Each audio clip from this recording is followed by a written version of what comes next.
Go. Good evening, everyone. Juxtaposition here.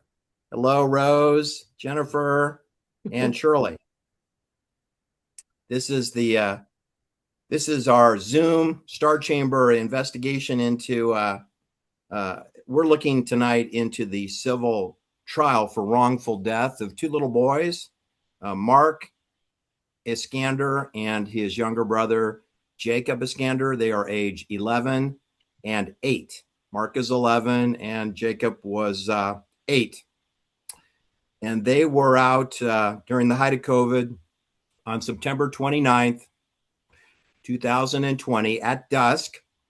It wasn't sunset yet, but it was only a few minutes away from sunset. And they were in Westlake Village on a incline hill that is called Triunfo Canyon Road.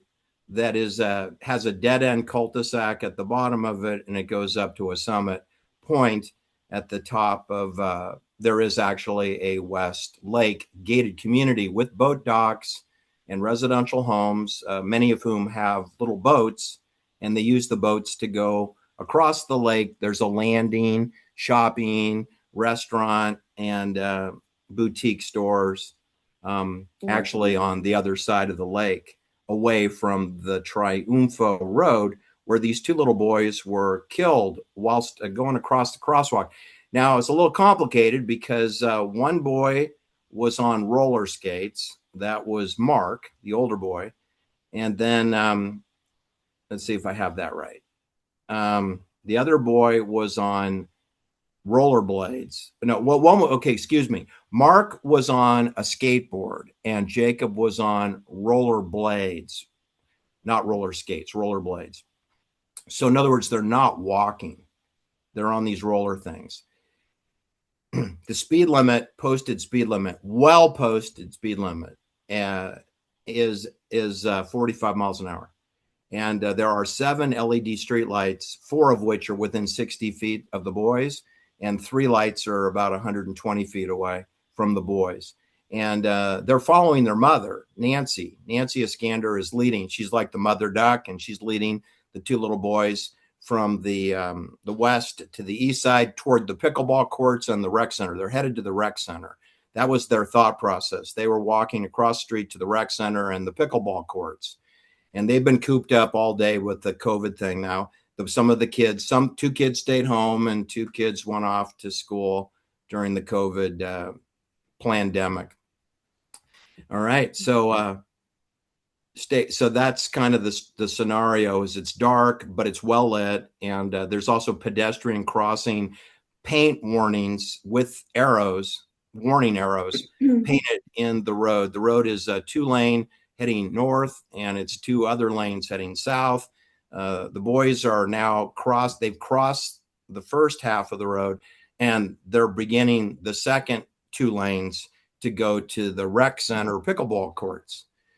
When Scott Erickson, this gentleman here to the right, who was 52 years old, he's driving 83 to 85 miles an hour in an SUV V8 Mercedes-Benz big horsepower car, putting out 544 horsepower. And he is racing on the road, and he's racing with his girlfriend, lover, Rebecca Grossman, who is married to Peter Grossman, a plastic surgeon who does breast implants and Botox and liposuction. But the media wants you to think he's a burn surgeon. He's not. He does Botox. Okay. So anyway, she's married to a Botox guy, but she's hanging out with a former Major League Baseball pitcher who won the 1991 World Series with the Minnesota Twins, defeating the Boston Red Sox in the World Series. So this makes him a big time sports star. He was about 22, 23 years old when he did that. And he's 6 foot. He stands 6'4". He's 245 pounds. He admitted under oath a number of startling things. One is that he drinks alcohol every single day for the last 10 years. I think it could be more like 30 years, but I mean, 10 is a long time. to be drinking alcohol every day. Rebecca is 5'6". She weighs 135 pounds. She drinks too. Now, I don't know if she can handle as much alcohol as him, but he's constantly drinking. But we know for a fact she had 3 margaritas within an hour of killing the 2 boys. And she's driving the same speed he is, about 80. Her telemetry data in her black box of her Mercedes-Benz, which is a high-performance sedan. She's not in an SUV. They keep calling it an SUV. It's not an SUV. It's a all-wheel drive, 4-door sedan. It's a V6, smaller engine than Scott. However, it's a twin turbo, which means that adds another 150 horsepower. She's putting out 544 horsepower in a car that weighs approximately 4,200 pounds. This is like a race car. You should know that the Indy 500 is coming up this weekend, and they put out about 800 horsepower. Those cars weigh about 1,500 pounds. So they're higher performance, obviously, than Rebecca's, but Rebecca is not that far behind an Indy car, okay? And she's in a street legal car with souped up suspension, engine, and bucket seats with a harness. And it has a computer system in there and an airbag. And she's going 83 miles an hour 4 seconds before impacting the boys. She's going 83. Now, when she impacts the boys, the next reading is she's 73 miles an hour post hitting the boys. So obviously she's backed off. She was 98% full throttle when she entered the intersection. And they're inches from the line that she passed. Then she clobbers them, drops 10 miles an hour, probably panics because she feels something. Airbag deploys, and Mercedes technology will disable your car. Whenever the airbag deploys, they turn the fuel line off. So the engine will conk out. And she's going uphill, so she conks out, but not before going 230 feet with Marcus Scander stuck on her Mercedes-Benz ornament. She takes him for a ride at 73 miles an hour and drops him off, drives over him, and then parks the car at the curb, coasting because it has no more power. Okay, she takes the now deployed airbag, she pushes it aside to the passenger seat and immediately tries to restart her car by turning her key. She turned her key 12 times trying to restart her car. It wouldn't start. It's because it's disabled. It's disabled now. There's no gas in the engine.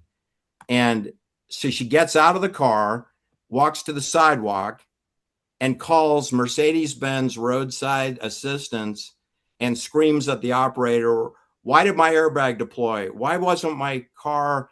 Why is it disabled? Why won't it restart? How can I get out of here?"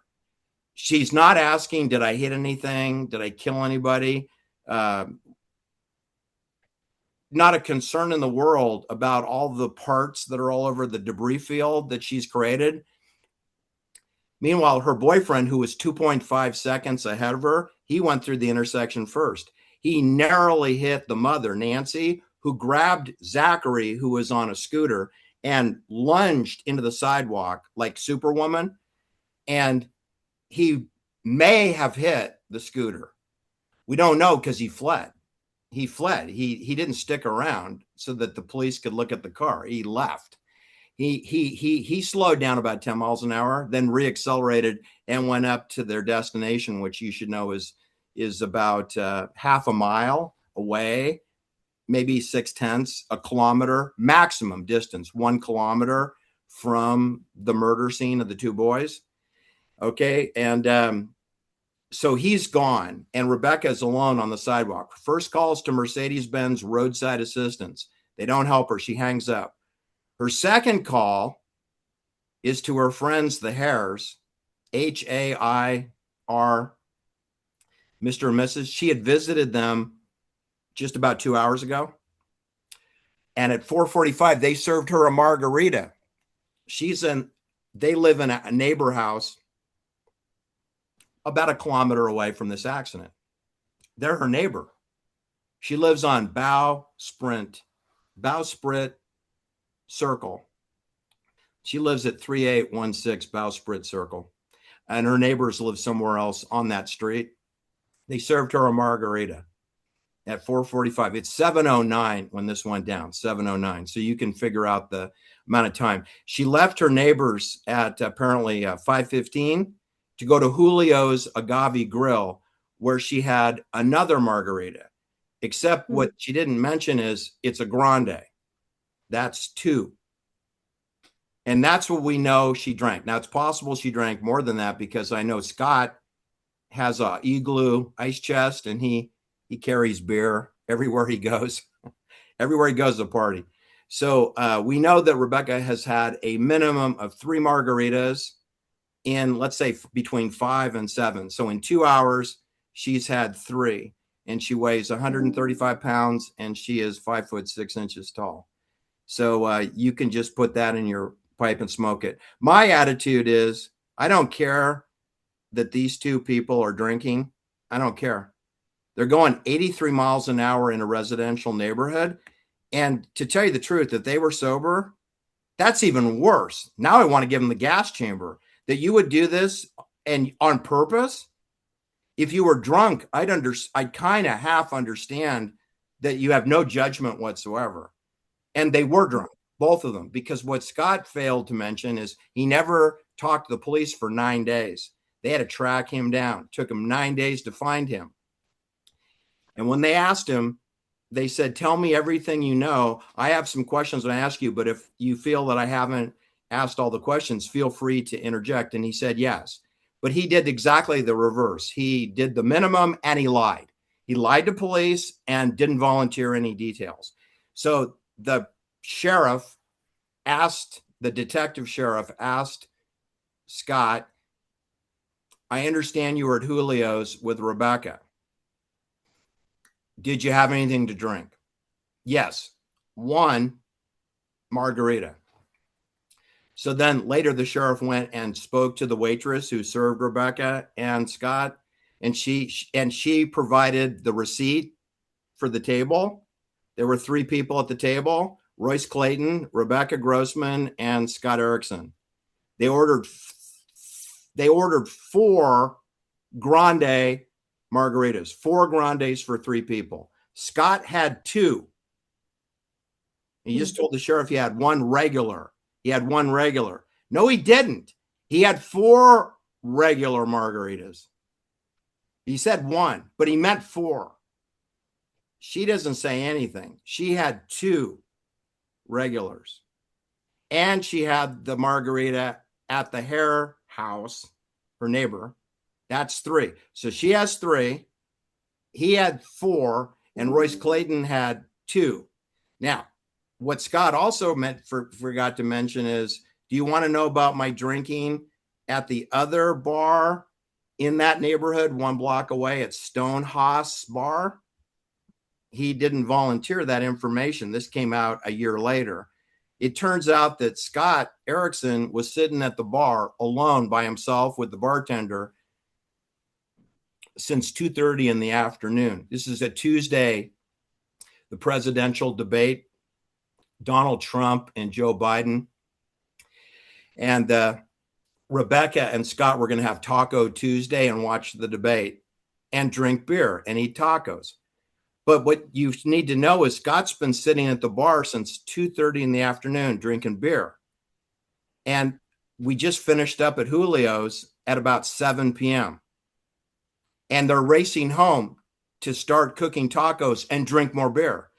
This is a very long window to be drinking alcohol, don't you think? Let's round up to 3. Let's say he started drinking at 3, and they're going to eventually drink to 10 or 11. This is going to be 7 to 8 hours of drinking for Scott, and it's going to be about 6. They invited Royce, and he accepted. He was going over there too, so he'd be drinking for 5 hours himself, and she'd be drinking for 4 hours. So this is what they were going to do, is drink and watch the presidential debate. But instead, they have a race, and they race down Lindera Canyon, downhill and into the darkness. It's kind of dark at the bottom of the canyon. There's a stop sign. They don't make the stop sign. They roll it. because they know there's not a lot of traffic on the left because there's only 3 houses there. It's a dead end cul-de-sac, and they both know the neighborhood. And according to he said he'd only been there one other time, but he said in a deposition 2 years earlier that he'd been there a minimum of 8 times, and this would be the 9th time. So again, anytime you ask Scott Erickson a question, like tomorrow you want to ask him a question, it will be a lie. Okay, then if you go back and look at the notes from what he said a year ago and 2 years ago, it'll be 9 times bigger than what he tells you. So if he tells you it's the first time, that means he's been 9. And you know what? That's probably a lie. I'll bet he's done it like 18 times because he's been dating her for 9 months, and this is their love nest because he doesn't want to use their main house in Hidden Hills because Peter lives there. So they go here for their lovemaking. And he's been dating her for 9 months. So he's probably been up this road 100 times, but he's going to say 9. That's where we are now. We're 9. It doesn't matter. It's not his first time up the hill. He rolls the stop sign, punches it full throttle, gets up to 85 miles an hour.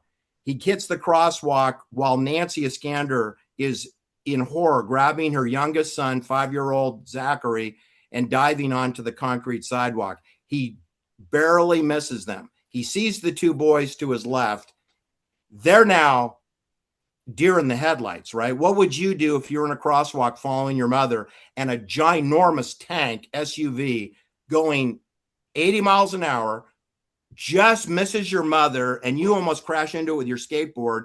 And then, they froze, right? They froze.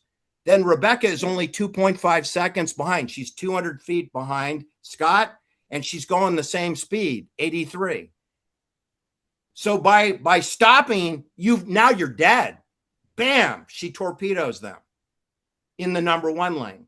Scott changed to the number 1 lane, from the number 1 to the number 2 lane to miss the boys and narrowly hit the mother. And they say in baseball, safe goes the runner. He didn't hit anybody, so he's safe. He thinks he's innocent because he didn't kill anyone. He didn't hit anyone, but he flees the scene. Then he walks back and observes the whole thing for 3 hours, hiding in the bushes by the boathouse while his girlfriend calls him on the phone. So she's talking to his girlfriend. That's the 3rd call. She makes the first call to Mercedes-Benz roadside assistance to complain about the airbag disabling the motor. Then she calls her next door neighbor to tell her, don't tell the sheriff you served me a margarita. That's what she told them. Don't tell the sheriff that I served you a margarita. Her 3rd call is to Scott, her lover, saying, what do I do? What do I do? What do I do? And he's hiding in the bushes, not wanting to get too close because he doesn't want the sheriff to check his blood alcohol or do a breathalyzer, which is what Deputy Medina recommends. He smells the alcohol in Rebecca. He tells another deputy, Travis Kelly, to administer a roadside sobriety test and the breathalyzer, which Rebecca Grossman does not cooperate whatsoever with her test, which she flunks. She flunks her test. There's 3 criteria. She flunked all 3. And he's hiding in the bushes.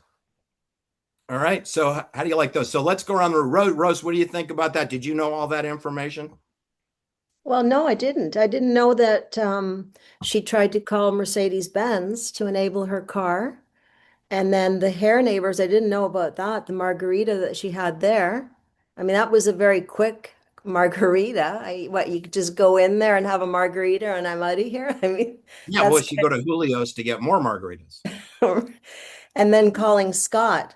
So the records, obviously, Scott's phone must have shown that she had called him as well as It her own. does. It does. It As a does. matter of fact, yeah. So he didn't delete that. Although, sorry, he deleted Well, WhatsApp messages. he uses WhatsApp, so he deleted the WhatsApp, but I believe there's her phone too. There is corroboration. They admitted in their depositions that they did talk to each other at the scene before the sheriff arrived, because it took the sheriff about 12 minutes to get there, and Right.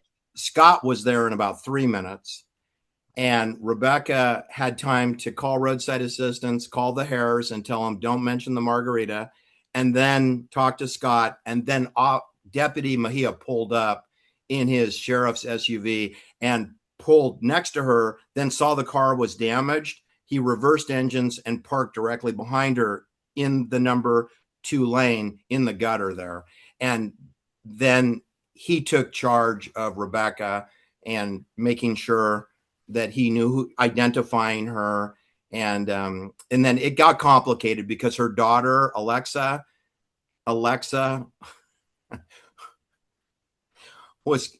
had ordered pizza. Her daughter is 16. She ordered pizza, but the pizza delivery guy says, "Oh, I don't know where the road is. Could you just come out?" It turns out there isn't a gate, Jennifer and Shirley and Rose. There's no gate. We can all drive to this house. You don't need a security clearance to get in. You can drive right up to the driveway of this home. Google Maps has blocked out the house, but I have the address, 3816. So if we go there, you'll go to the Love House. Anyway, Alexa called for pizza, but for some reason the pizza guy says, "I can't find it. Could you just come out to Triunfo Canyon and I'll hand you the pizza?" So when she came out to get the pizza, she saw the lights on, the police lights. So she walked down and saw her mother was there.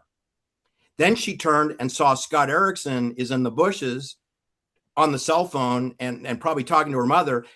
But she went there to get the pizza. And then she finds out her mother's wrecked her car, her AMG high performance Mercedes-Benz, which, by the way, belongs to Peter Grossman, the plastic surgeon. He leased it. It's a leased car. He does not own the car, but it's in Peter's name. It's not in Rebecca Grossman's name. So by killing the 2 children, that's Peter's car killed him.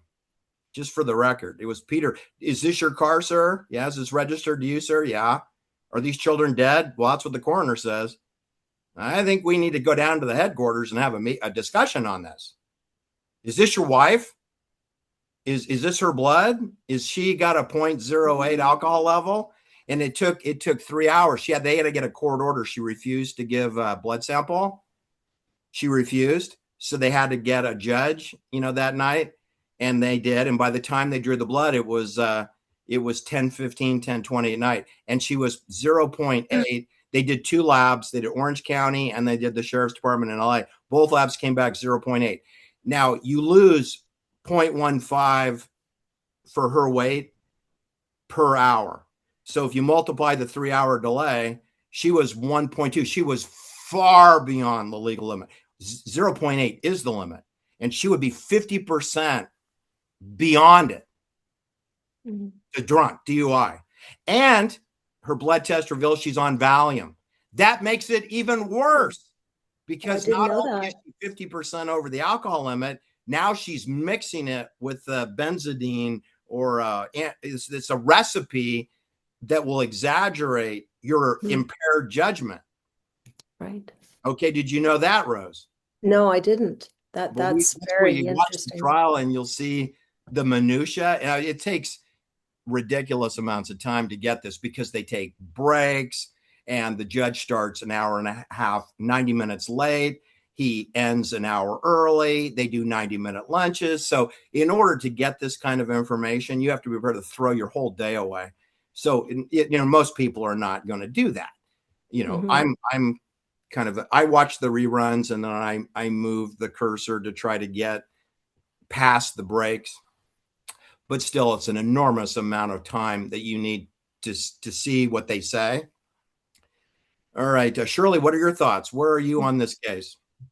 Well, first of all, 2 children are dead.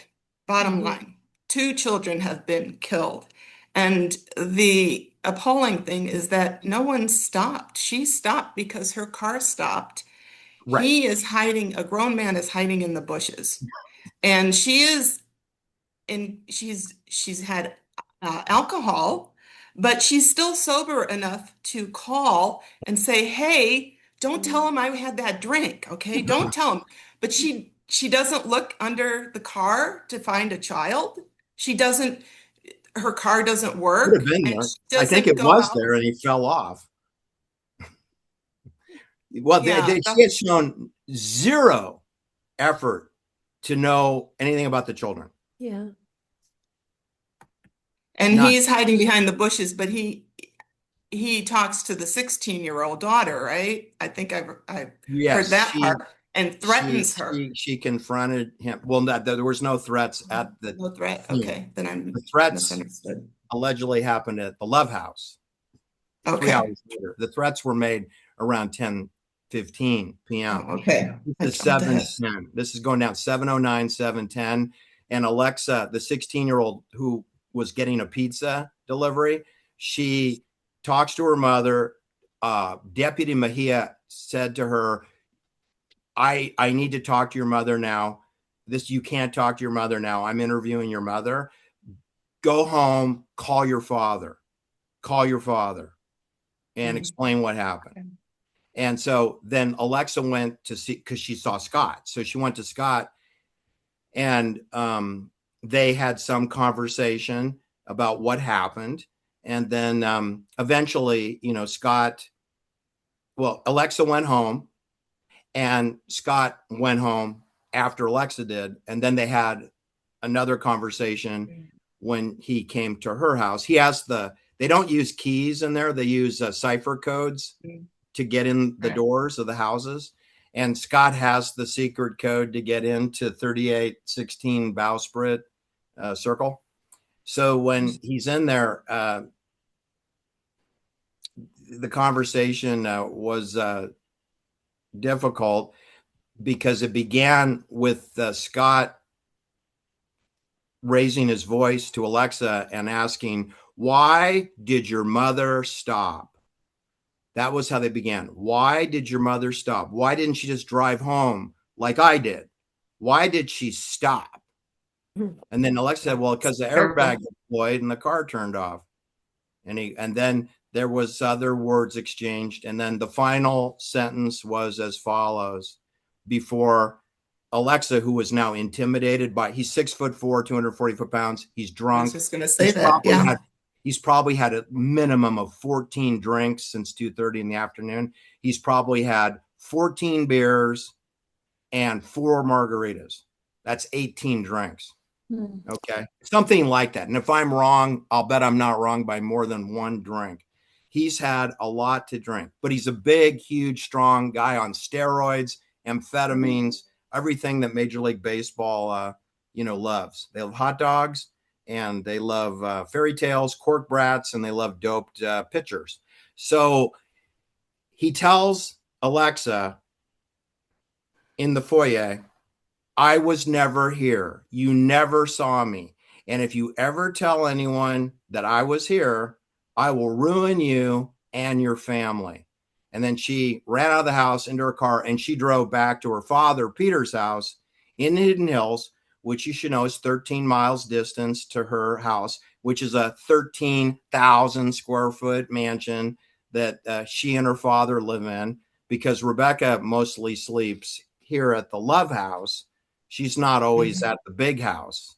The Love House, I think, is around 2,800 square feet, approximately, maybe 2,500. But it has a boat dock, and it has the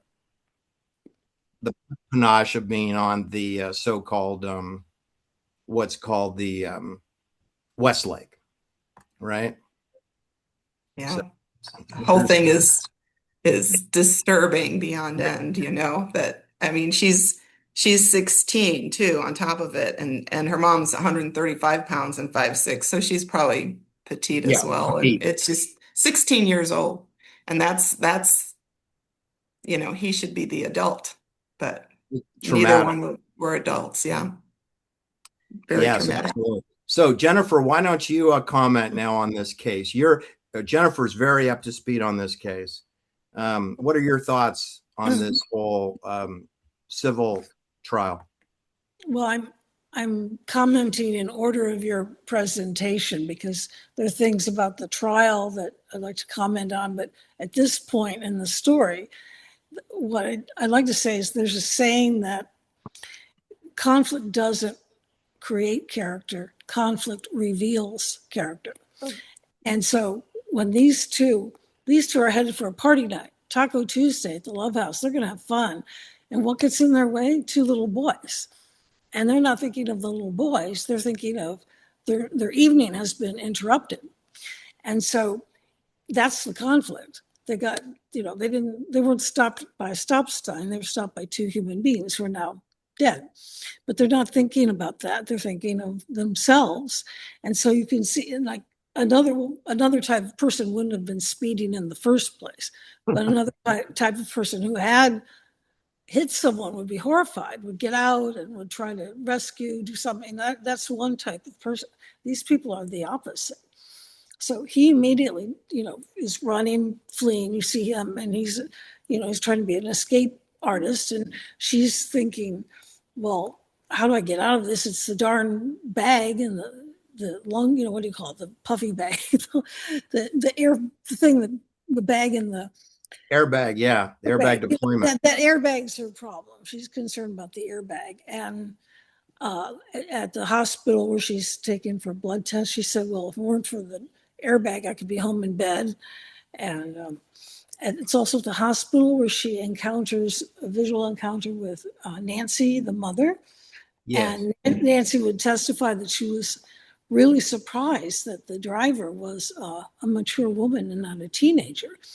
And another eyewitness had the same reaction. They thought these had to be teenagers who were speeding, and they were really shocked and kind of horrified that a mature middle-aged woman would be driving like that. They didn't see them. I don't know if they saw Scott or not.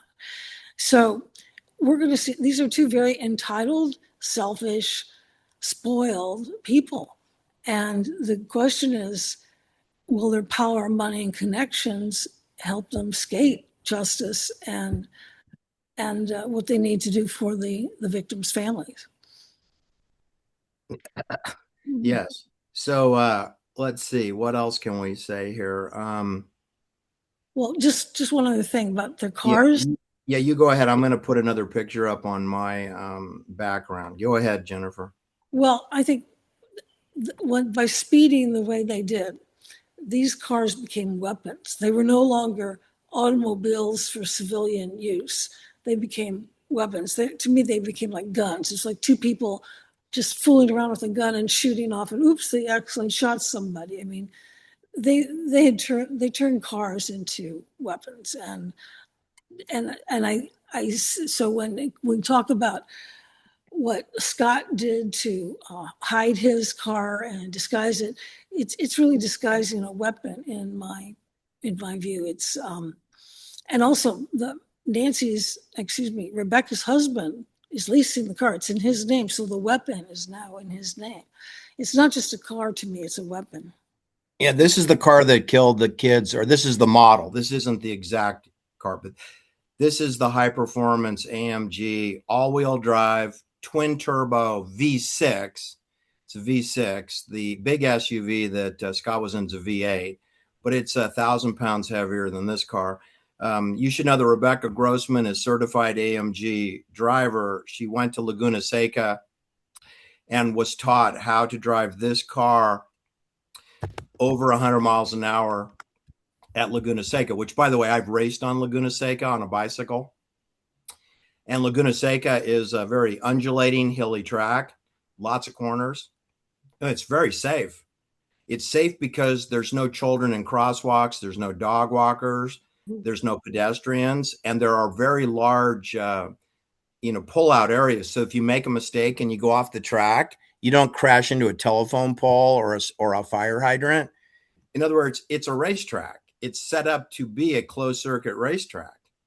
Okay.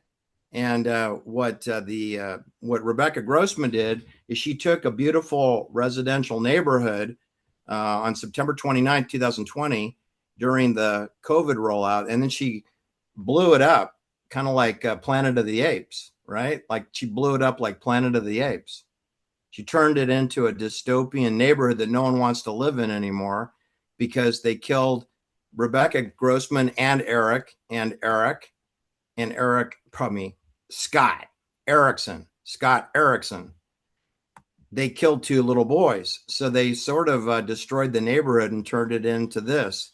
By the way, this photograph here, this is from the Planet of the Apes. That's Charlton Heston on his knees when he sees what mankind has done to the earth. I got fire sirens now. This is what it looks like. This is Zuma Beach. That's a parking lot right here, and they filmed Planet of the Apes right to the left of this parking lot. This is where Charlton Heston was with the horse and his girlfriend, and they were staring right below this bush was the Statue of Liberty. Can you believe that? That this is Zuma Beach at Point Dume. And you know what? This is Zuma Beach. This is Zuma Beach at Point Dume. This is Zuma Beach. And so is this. And so is this. This is Zuma Beach and guess what? Scott Erickson lives 3 miles from where that scene was filmed with Charlton Heston in the movie Planet of the Apes with the Statue of Liberty. He lives 3 miles away in Richard Thurman's mansion, which is 5 bedrooms, 6 bathrooms, 5,440 square feet, 1.2 acres, solar panel heated home. And I said 6 full bathrooms, not a half a bath, 6 full baths with showers, 6 full baths with showers. There's only 5 bedrooms. So I don't know how all that works out, but I'm just saying he was living that home for 3 years. During the entire time he was romancing the very married and not separated Rebecca Grossman. I know the media always likes to say she was separated. She wasn't. Okay, that's a lie. Not, maybe she was sleeping in different beds. Okay, but that's not separated. She's just sleeping in different beds. That's different. So anyway, that's the way we roll on the Juxtaposition channel. We like to call things what it is, not what you want it to be or what the COINTELPRO controllers want it to be. So, okay, here's a couple tidbits for everybody that most people would never learn about. Is the home where Peter Grossman lives, of course, is in Hidden Hills. And most people don't know what Hidden Hills is. It's at Calabasas. And most people don't know what Calabasas is. It's pornography, okay? Let me just cut to the chase here. It's military operation. It's always been military operation since the gold rush in 1848, 1849. The military installed, at the time of the gold rush, the military put a base in Hidden Hills. It's called the Lost Hills. Today, it's called the Lost Hills Sheriff's Department Substation. It began as a military base. When Switzerland discovered gold on the Coloma River on New Helvetia property in Sacramento, they built a military base where Peter Grossman lives, and they turned it into a sheriff's office that services that whole area there. The LA Police Department does not patrol this area. It's under the control of the Los Angeles County Sheriff's Department. And their headquarters for this unit of the San Fernando Valley, which is dedicated initially to build the Santa Susana Research Laboratory to build rockets, rocket fuel using Aerojet and rockets, and then to make explosions and explosive devices in Box Canyon, and to create 10 nuclear power plants they installed on 2,700 acres of land, which is 999 in this area, and it's under the tutelage of the LA County Sheriffs. And when the military decided they were done blowing stuff up there, then they said, okay, well, there it is. But the developers said, we can't do anything with it. You polluted it. It's all full of poison, and you destroyed the water tables. And they go, well, what are we going to do with it now? I don't know. Maybe Hollywood wants to do some war movies, cowboy movies. Yeah. So they did. Roy Rogers, Charlie Chaplin used it, Ronald Reagan, Jimmy Stewart, Wild Wild West, James West, Robert Conrad, Barnaby Jones, Frank Cannon, The Fugitive, David Jansen, Mannix, the Beverly Hillbillies. They all used that property because you couldn't build houses on it because the water was polluted, is unfit for humans. So they also put a corral in for the horses so you could do the cowboy movies. And then on the weekends when Hollywood wasn't working, they would do pony rides for children. So on the weekends, the ponies could take children around on what they called the Spawn Ranch.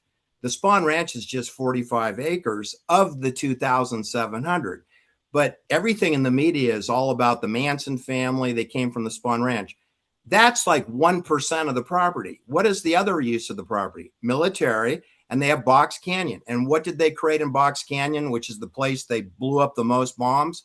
They, of course, created a church. They brought in a Jewish guy from San Francisco, changed his name to Krishna Venta, and he founded in 1947 the church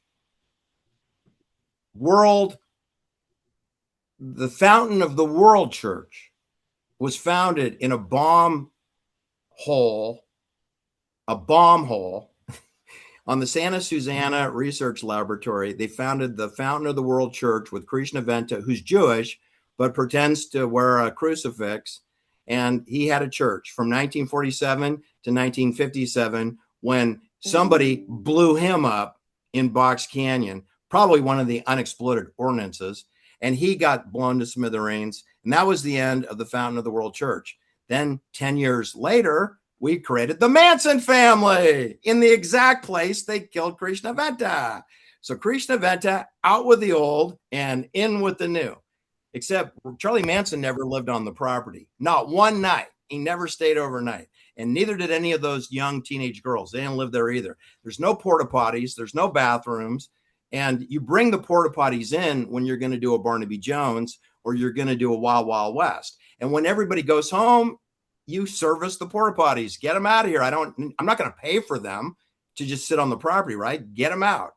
So all the Manson family is you take a school bus, you drive them in with a photographer, you take pictures of them, and then have Charlie play the guitar in the creek bed. Then they went, okay, we're losing the light. That's it. Then you publish all the pictures years later and say, this is a cult family. But it was a photo op, probably shot in 4 hours on a cowboy set for Ronald Reagan. I mean, that's where Ronald Reagan spent more time there than Charlie Manson ever did. Way more time. He did a lot of cowboy movies there. But so did Barnaby Jones. And so did Jimmy Stewart. They did too. John Wayne was filmed there too. Roy Rogers, and his horse Trigger, they rode all over that property too, right? So did you know that the distance between the Love House, where Rebecca and Scott, had their passionate Taco Tuesdays, that was exactly 13 miles, Unity Amongst Masons, 13 miles away from the big house, the 13,000 square foot home, 25163 Jim Bridge Road, in the gated portion of Calabasas that they renamed Hidden Hills. Today, it's home to the Kardashians, Will Smith. Most of the Los Angeles Dodgers live in there. Their agents live in there. Their Hollywood producers live in there. The people that produce pornography all live in there. Lori Loughlin, remember Lori Loughlin wrote a check for $500,000 to the swim coach at USC so that he could change her SAT scores so she'd be admitted, even though she didn't swim at all. She'd probably drown if you put her in the pool. But the swim coach fixed it so that Lori Loughlin's daughter could go to USC for $500,000. Well, guess what her husband did? Her husband took her first, she had two husbands. And this is the second husband. The husband she had before him, he lived in Hidden Hills. And he did Jose Menendez's job. Remember when Jose Menendez got shot 13 times with a shotgun? He was the CEO of a pornography company right outside the gate in Calabasas. Technically, it was in Canoga Park. Canoga Park is where Charlie Manson lived. It's where Frank Sinatra lived. It's where the porn industry is centered in Canoga Park. It's right outside the gate of Hidden Hills. So that way it's only 6 minutes to the office. And Lori Loughlin's first husband was an executive vice president of Lionsgate, which took all the Caracol Pictures, Live Entertainment, Cabaret Home Video, all the porn companies, and Sylvester Stallone, and Oliver Stone, and Arnold Schwarzenegger movies, Terminator 2, Rambo 2, and the movie Jim Morrison that was directed by Oliver Stone, produced by a porn company, that Jose Menendez was the chief executive officer of porn for that company. And Oliver Stone must know Jose Menendez. And I'll bet O.J. Simpson knew him too. He was an important person. He was being paid $1.15 million a year in 1986. His base salary was 600 grand and he had a 500,050 bonus. He averaged 1.1 million a year for 3 years. And when he died, the Caracol Picture Porn Company, they collected $15 million of life insurance on Jose. And the media is telling you his sons killed him for the life insurance. He had a term policy for 400 grand. That's 200 grand a piece. You're going to go kill your father and mother with a shotgun that you bought in a sporting goods store in San Diego, which is 2 hours away. Then you're going to drive 2 hours back. So that's 4-hour drive. 2 days before you kill your parents for a lousy 200 grand. And his employer got 15 million and nobody, not Dominic Dunn, who's an expert on this subject. Now, all the authors who wrote books on Jose Menendez, not a single book author ever suggested that Jose's employers, which is Andre Vajna and Mario Casar, that maybe they had a $15 million motivation to kill him. They did. Tax-free, no tax, no income tax. It's tax-free, 15 million in 1989. So that's like saying 50, 60 million today. So anyways, big number. It was a big number then, and it's still a big number now, but it's more preposterously big back when it happened. Anyway, what I tell you is all happened. That all went down where Peter Grossman's plastic surgery, office is. That's where they make porn. Just like within a half a mile of his office, there is something like 3 dozen porn production companies on the other side of Highway 27, which is a 999. It's right next to the West Hills Hospital, which is across the street from Peter Grossman's, cosmetic surgery office, which they want you to think is a burn center. It's just a regular elective cosmetic surgery office for liposuction. And then you should know that the reason I know anything about Peter Grossman is because I knew about Peter first, then Rebecca Grossman second, was because of Anne Heche. Anne Heche and the fiery car crash that never happened in real life. That's what took me to Peter Grossman, because I am very familiar with where Anne Heche's car crash happened at 1766 Walgrove Avenue in the Palms area of Culver City. It's essentially Culver City. And when I say Culver City, you should hear Sony Pictures and Warner Brothers, because they're the two biggest footprints there. It's Hollywood. It used to be MGM, Metro Goldwyn Mayer. That's where they filmed The Wizard of Oz. That's where they filmed Gone with the Wind, where Anne Heche's car crash happened. Okay, you know how far UCLA is from this location? UCLA has a burn center and is a multi-billion-dollar medical facility with a neuroscience center and the world-class doctors. It's 5 miles from Anne Heche's car crash. So if she was really seriously burned, wouldn't you just take her there? You'd be there in 4.5 minutes. No, we're going to take her to Peter Grossman's burn center. That's 27.5 miles away. And in a car, traffic on the San Diego freeway is all backed up. So it's going to take an hour to get there. An hour. Because of bumper to bumper traffic. Now you can try to pull into the shoulder and blast your siren. It's going to take 55 minutes if you risk your life. It's going to take 55 minutes. Oh, no, we use a helicopter. Okay, so there's a helipad. You can get a parking lot and use that as a helipad. Okay, so you still got to put her in the ambulance. Then you go to the parking lot. Then the helicopter lands. Then you put her on the helicopter. Then you fly her to Hidden Hills, West Hills. West Hills is outside the gate. And you take her to the hospital, and then you get some doctor like Peter to look at her burns, right? That's going to take 25 minutes to load her, unload her, take her down to the emergency room, check her out, put her in critical care unit, ICU unit, stabilizer, IV feed, etc. 25 minutes if you went really fast and there was no screw ups. Probably going to take 35 minutes. Why are you doing that? You can be UCLA in 5 minutes. I mean, you're throwing 20. If she's going to die, every minute counts. And you guys don't seem concerned. So in my mind, having been a chief financial officer of a hospital and sitting on the infection committee for 1 year, I'm just telling you, it's not believable to me that I'm going to pick the Peter Grossman Burn Center when I have the UCLA Burn Center in my backyard. And quite frankly, you're looking at a malpractice lawsuit. If you make any decision other than the one that's the most obvious one, you take her to UCLA. And then it hit me when I found out about Rebecca and her romance here with the steroid boy. Now I get it. Peter Grossman is looking at a minimum of $25 million loss because his wife killed 2 kids with his car.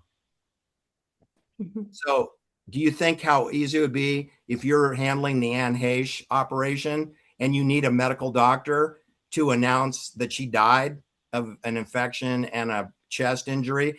I thought they were going to say she died of COVID, right? And they didn't say she died of COVID. Then I thought, oh, that's because of the burns. No, it wasn't the burns that killed her. You know why? She didn't have any burns. Okay. No, I don't even think she was in the hospital, but they came up with a story. You can read it. I got a link that I'll post to this website. You can look at it. And they had it was kind of complex, like 4 things killed her.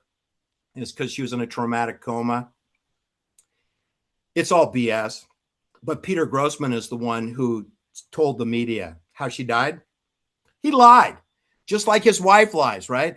But he has a $200 million reason to lie. They're suing. He's being sued for $200 million, not $25 million. You know why they ballooned it up? They added Scott right there and treble damage. There's 2 things. This is a civil case, not a criminal case. She was already convicted 2 years ago. She got 15 years to life for second-degree murder, because they didn't say it wasn't premeditated. But she was drunk driving and killed 2 kids. Again, I don't care if she's drunk. She killed 2 kids. It's the same result, drunk, not drunk. She should never have been driving. And if she wasn't drunk, that's even worse, that you would drive into a crosswalk at 83 miles an hour, not drunk. I mean, I want the gas chamber. But she got 15 years to life. She's in Chowchilla, which is where Patricia Krenwinkel is. You know, and Patricia Krenwinkel is innocent, but she's been sitting there. And I did a bicycle race multiple times right across the street. I always feel sorry for all those women. It's across from an orange grove. The prison, the front gate of that prison, is a big, huge, like 6 miles by 4 mile orange grove. I mean, you get lost in there. And it gets to be like 113 degrees in the summer. So it's not a place I want to be in prison. But you do have the orange grove across the street. So they probably get free orange juice. So anyway, what I'm saying is that Rebecca Grossman has been packed off to that. But Eric was charged with reckless driving. And then like Houdini on a magic carpet, just before they're going to do jury selection, the judge says, if you'll do a 5 to 10 minute video about teenage drunk driving and drinking and driving, I'll drop the reckless driving, which was a misdemeanor. And so he did. And you know who produced that video? Rebecca Grossman. So while she's waiting for her 15-year to life trial, she helped Scotty Boy here do a video. And you know, they even lied on the video. Rebecca is recording. Scott Erickson is saying, listen up, teenage boys from local high schools. Drinking and driving is no funny matter. You know, on September 29, 2020, 2 teenage boys were killed in Westlake Village, and it was a very sad story. So we mustn't drink and drive. And then it occurred to me when I watched this, and you can watch it, it's on the internet. It was shown yesterday at the civil trial. Of all the people in this world today to do a public service advisory video on drinking and driving aimed at high school students, why would you pick these 2? Yeah. Okay. This isn't a teenage drinking problem. This is 2 adults, age 52 and 58, who are drunk over the legal limit, who killed 2 children who were not teenagers. They were age 8 and age 11. And they weren't killed by teenagers. They were killed by adults. And they lied about it in the video. And then the judge dropped the charges. I don't even think the judge watched the video where they're just like mocking the judge.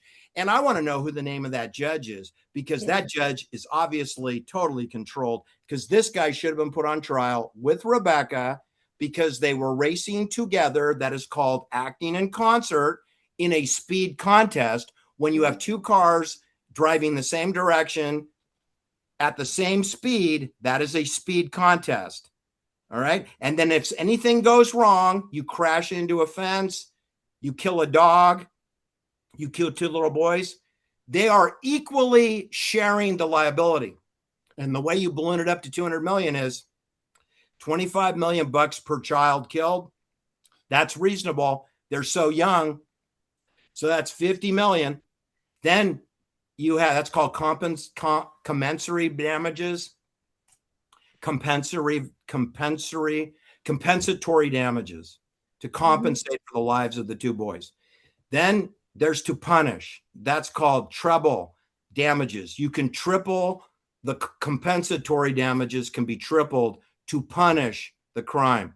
So in this case, that'd be 50 million times 3, 150.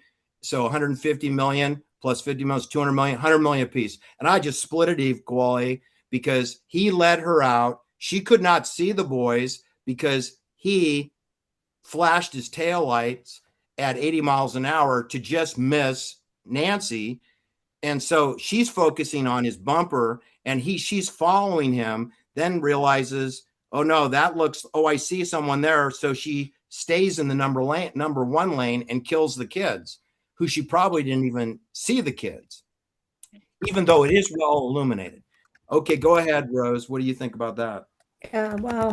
That's amazing. So just for clarification, when the criminal trial, I'm losing my voice here, when the criminal trial occurred in 2024, was Yes. Scott named in that trial? No, he was deleted. He was deleted. Pre-trial here, they had pre-trial hearings with him, and the judge dropped his misdemeanor reckless driving, and he was never called as a witness, and he was never charged. Okay. How do you like them apples? Yeah. So, I mean, that sound reasonable? Yeah, no, totally. I mean, I see a big scheme here with, I guess, Jeff Boris, which is his sporting agent, and his lawyer, Lorenzo. I don't remember the name. Rick Thurman he has 3 agents. It's very confusing. Jeff Boris is named as his primary agent, but really the correct answer is Rick Thurman has always been his agent since he was a World Series pitcher. Right. But Rick Thurman, who still partners with Jeff Boris, Richard moved to Miami, and he is running what's called the perfect score to recruit pitchers and baseball in junior high school and high school. So he's heading up the scouting for kids, and Jeff Boris is working with the kids. I mean, the men that are already grown up, and when they retire, and booking them for golf tournaments, which are celebrity, but they call them charity, because they throw 5% of the money to a charity, but they keep 95% of the money for themselves and their clients, because they're agents, pimps. They're pimps. Yeah. And Jeff Boris is a pimp, and so is Rick Thurman. And here's one of the benefits you get with working with them: they take half of your income, but then a minimum, maybe more. Okay, because you know what? I own you. So you're not going to, can you book these tournaments? No, you're a dumb athlete. I'm a businessman. All right. And by the way, I have a 5,440 square foot home in Malibu. Do you? No. Do you want to, you can stay at my house. Right. I have a condo downtown. He got places in Aspen, Colorado. He's got places everywhere. Right. He goes, why don't you stay there for 3 years for free? And then you can date married women. So he did. And he played golf, and he got paid to play golf when Jeff Boris booked him. Yeah. And Jeff Boris is still booking him. Do you know that this last weekend during the trial, that Scott, instead of staying in a motel there on Ventura Avenue Boulevard and stay close to the courthouse, which would be my advice from his lawyer, don't go far. Right. They have an Airbnb house. I'd give him a room in the house. I don't want him to leave the house because he might crash and kill somebody, right? And that's like, oh, no, I don't have time to represent you again. So no, he goes to Las Vegas and he goes 2 golf tournaments in Las Vegas. And do you know where he was the week before the trial began, which it began 3 weeks ago? He's in Cabo San Lucas golfing with his new girlfriend. He has a new girlfriend, Right. age 38, Stacy, Right. whose older husband, 77-year-old man, just died. So now she's dating this knucklehead, and they're in Cabo. She's Canadian. She's from I forgot where she's from. It's not British Columbia, and it's not Montreal. It's guess maybe no, it's Winnipeg, isn't it? I forget where she's from. Anyway, it's not Toronto. It's not Toronto. Anyway, I forget where she's from. So it doesn't matter. She's probably not going to be around long.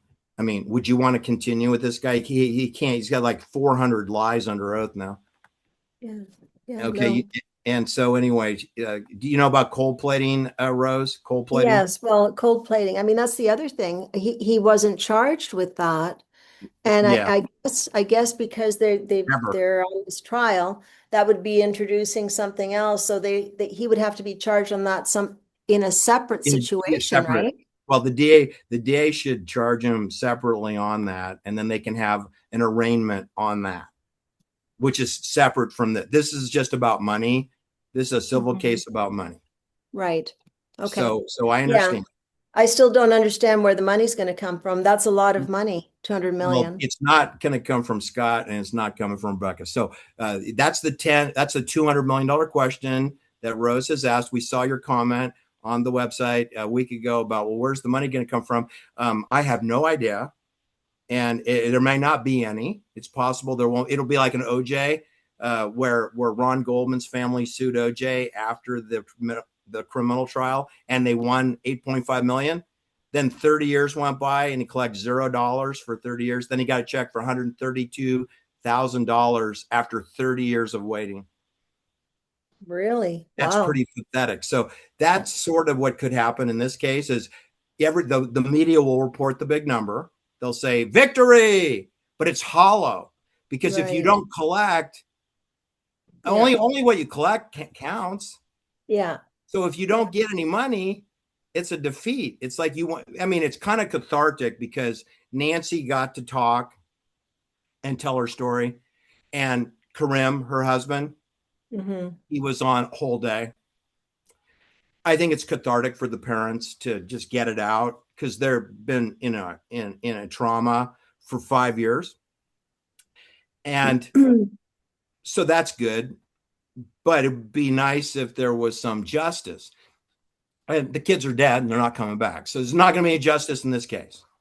And I'm not sure there's going to be any money in this case. There could be on the side, secretly, there could be money. There's plenty of places that have money, like Major League Baseball sponsors have billions, but will they share it? I don't know. I mean, they could just have Scott have a car accident and get rid of him for, like 20, so you probably pay someone $20,000 to run him off the road. That's way cheaper than settling up with the Iskander family. You could hire an assassin cheaper than you could pay them off. I mean, I don't know. And you see, there are some really inexpensive ways to make this go away.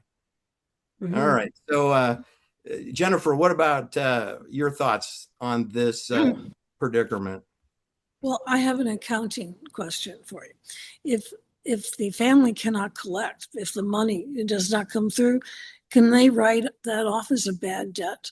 Can they say, well, I was supposed to get 200 million and I didn't, and so therefore I don't have to pay income taxes? No. Well, that's actually not a logical question.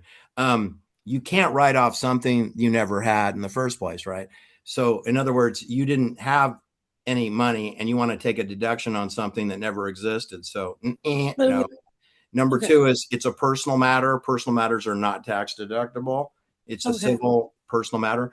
But number three is if you wanted to really push it with the IRS, they'd say, okay, first you have to declare the 200 million as income, and part of it could be tax free. Part of it may be taxable. I'm not sure. So we'd have to research that. And then after you declare it as income, it's not deductible because it's personal.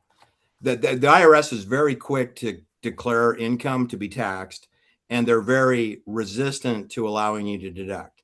You can deduct for charitable, but they limit you on charity. You can't just 100%. You can limit to the extent that you have income, and then only half or a third, depending, how you paid it, whether you made a promise but you didn't pay it, a pledge versus you wrote the check. There are limits on what you can deduct for charity. Okay. So you've got to be really careful about how you do your charitable giving, because you could give a gift and it's not fully deductible. Then there's also the matter of it's personal. So what does it have to do? It's not a business deduction. So That's right. I guess I was confusing that. Is it charity? And it doesn't look like it's charity, and it doesn't look like it's business. So it's either tax-free or it's taxable, but it's most definitely never going to be deductible, because they never actually are going to pay anything, because they never actually have anything to pay. So that's that. Shirley, anything on your mind regarding so far questions or comments? Well, I think, he, of course, is responsible just like her. The thing is, even with the car, he hid the car, this cold plating business. And during the accident, I think they found some debris that was questionable that could have been from his car, right? He might have hit the scooter. He might have hit Zachary's scooter, but we can't prove that, Shirley, because he fled. And then, you know what he did? There's just a lot of detail in this case, and we're not going to cover all of it, but he slept overnight in that Rebecca Love house. Now, first of all, the Grossmans at one time did own that house. They sold it. They had sold it. It was a rental house. Then they sold it. Then they signed a lease agreement to rent it back. So Rebecca is really familiar with the house and has spent a lot of time decorating the house and things. But they sold it, rented it back. So she kind of considers it her baby, because she doesn't work much. She's part-time. So she's kind of decorating. It's her love house, and she has Scott there. Now, she's only been dating Scott for 9 months. She's only known him for 9 months. And I don't know how many of the months they've been romantic. But that was kind of for her and Scott. And then Peter wouldn't come over because he's closer to the office, 13 miles away, right? Now, you should know that Scott also has a home that he does not own. Rebecca has a home. She doesn't own it. She's a tenant. She's renting the home. That car, she doesn't own it. Her husband rents the car she killed the kids in. What is Scott driving? He's driving a $150,000 Mercedes-Benz top of the line V8 that he drove off a Mercedes-Benz dealership in Scottsdale, Arizona, I think, and like a demo ride. And he never came back for 5.5 years. So he's driving around on a car that they didn't call the police and report it stolen. And the dealer doesn't care because the dealer didn't pay for it, right? Because the bank provides flooring. And so that's a financed car on the dealer's flooring line. It's a credit line, flooring, to put the cars on the floor. The problem is the car's not on the floor. It's in a crosswalk with 2 dead kids. And then where else does he park it? Well, he parks it at the Love House for Rebecca. Where else does he park it? Oh, he parks it over at Point Dume, where Robert Kennedy Jr. and Cheryl Hines live, at Zuma Beach, where the Statue of Liberty and the Planet of the Apes was filmed. He parks it over there too, in Rick Thurman's garage at 27901 West Windings Way.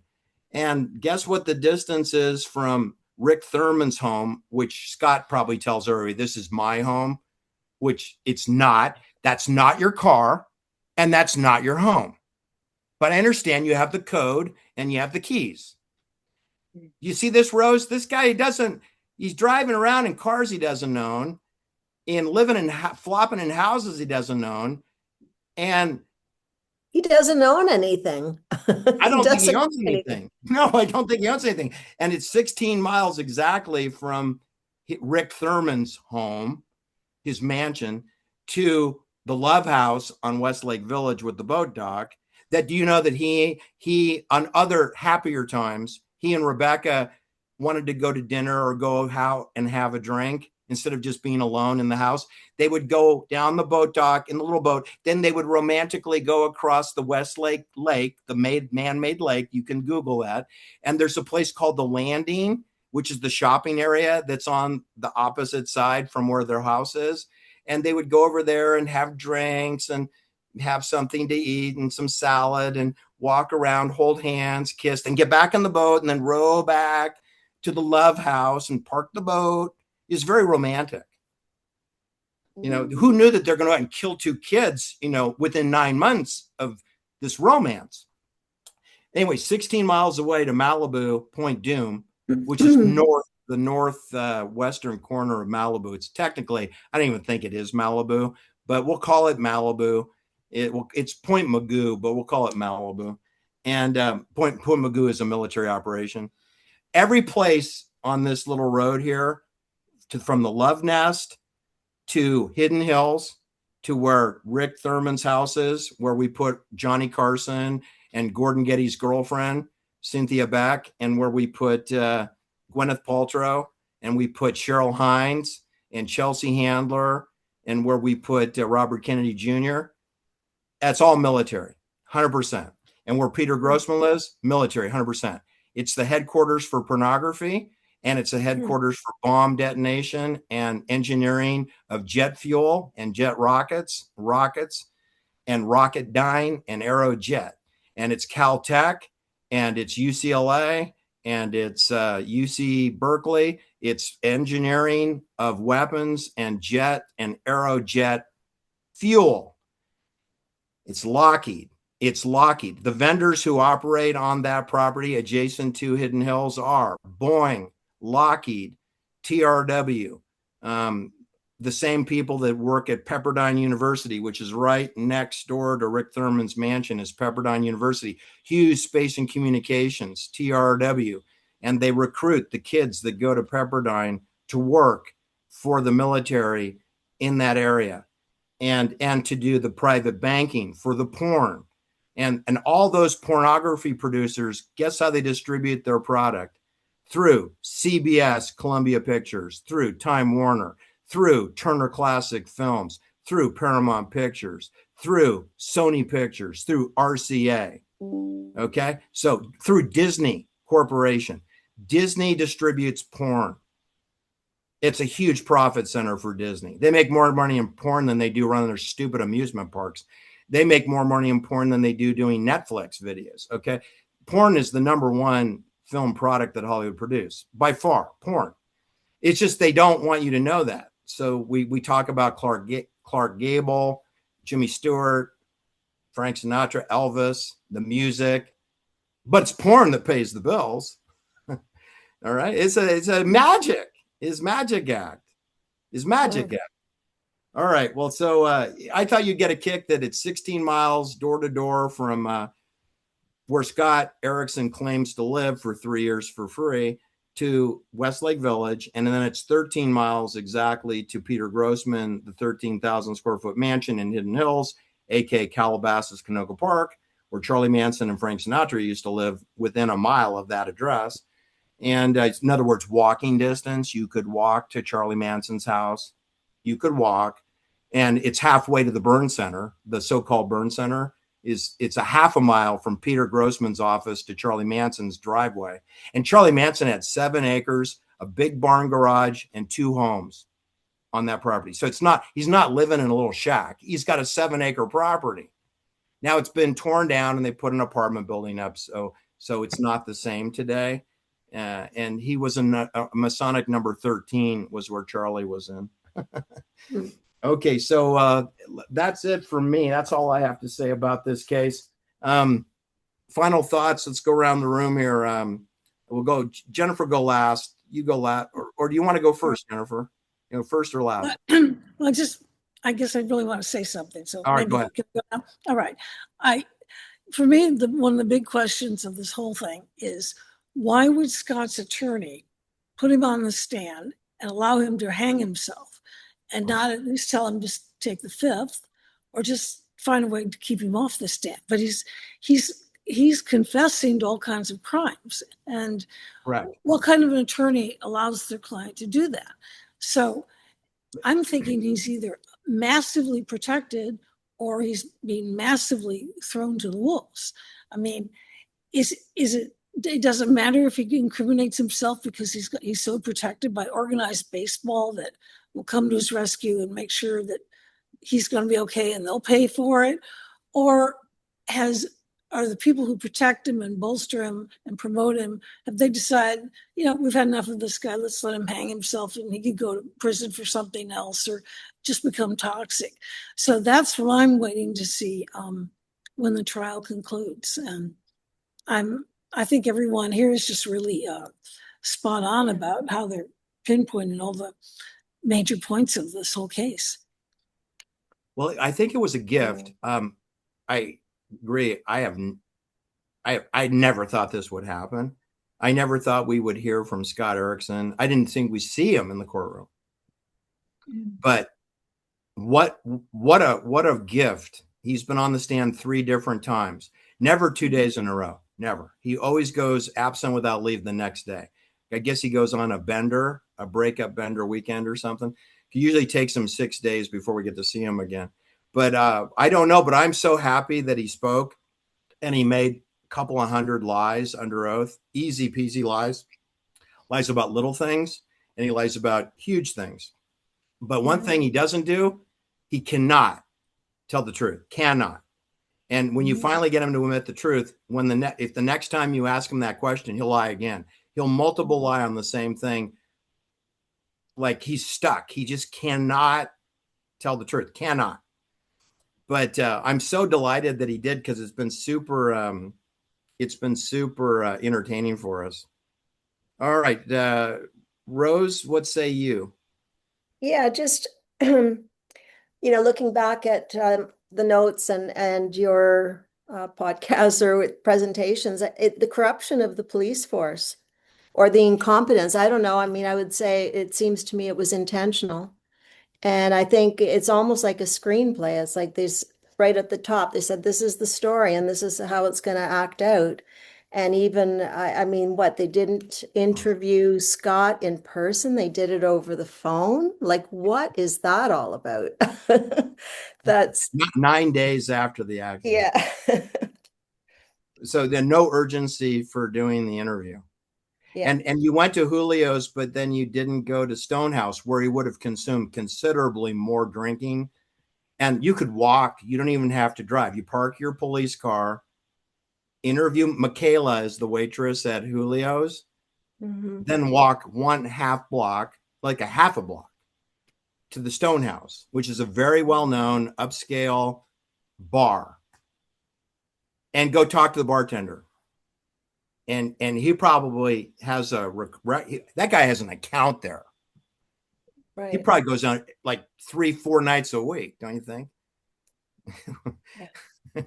So, I mean, there's more things to do in Westlake Village than there is over in Malibu. Malibu, they roll those sidewalks up at like 4:30 in the afternoon. Only the Starbucks is open and the CVS. I've spent some time in Malibu.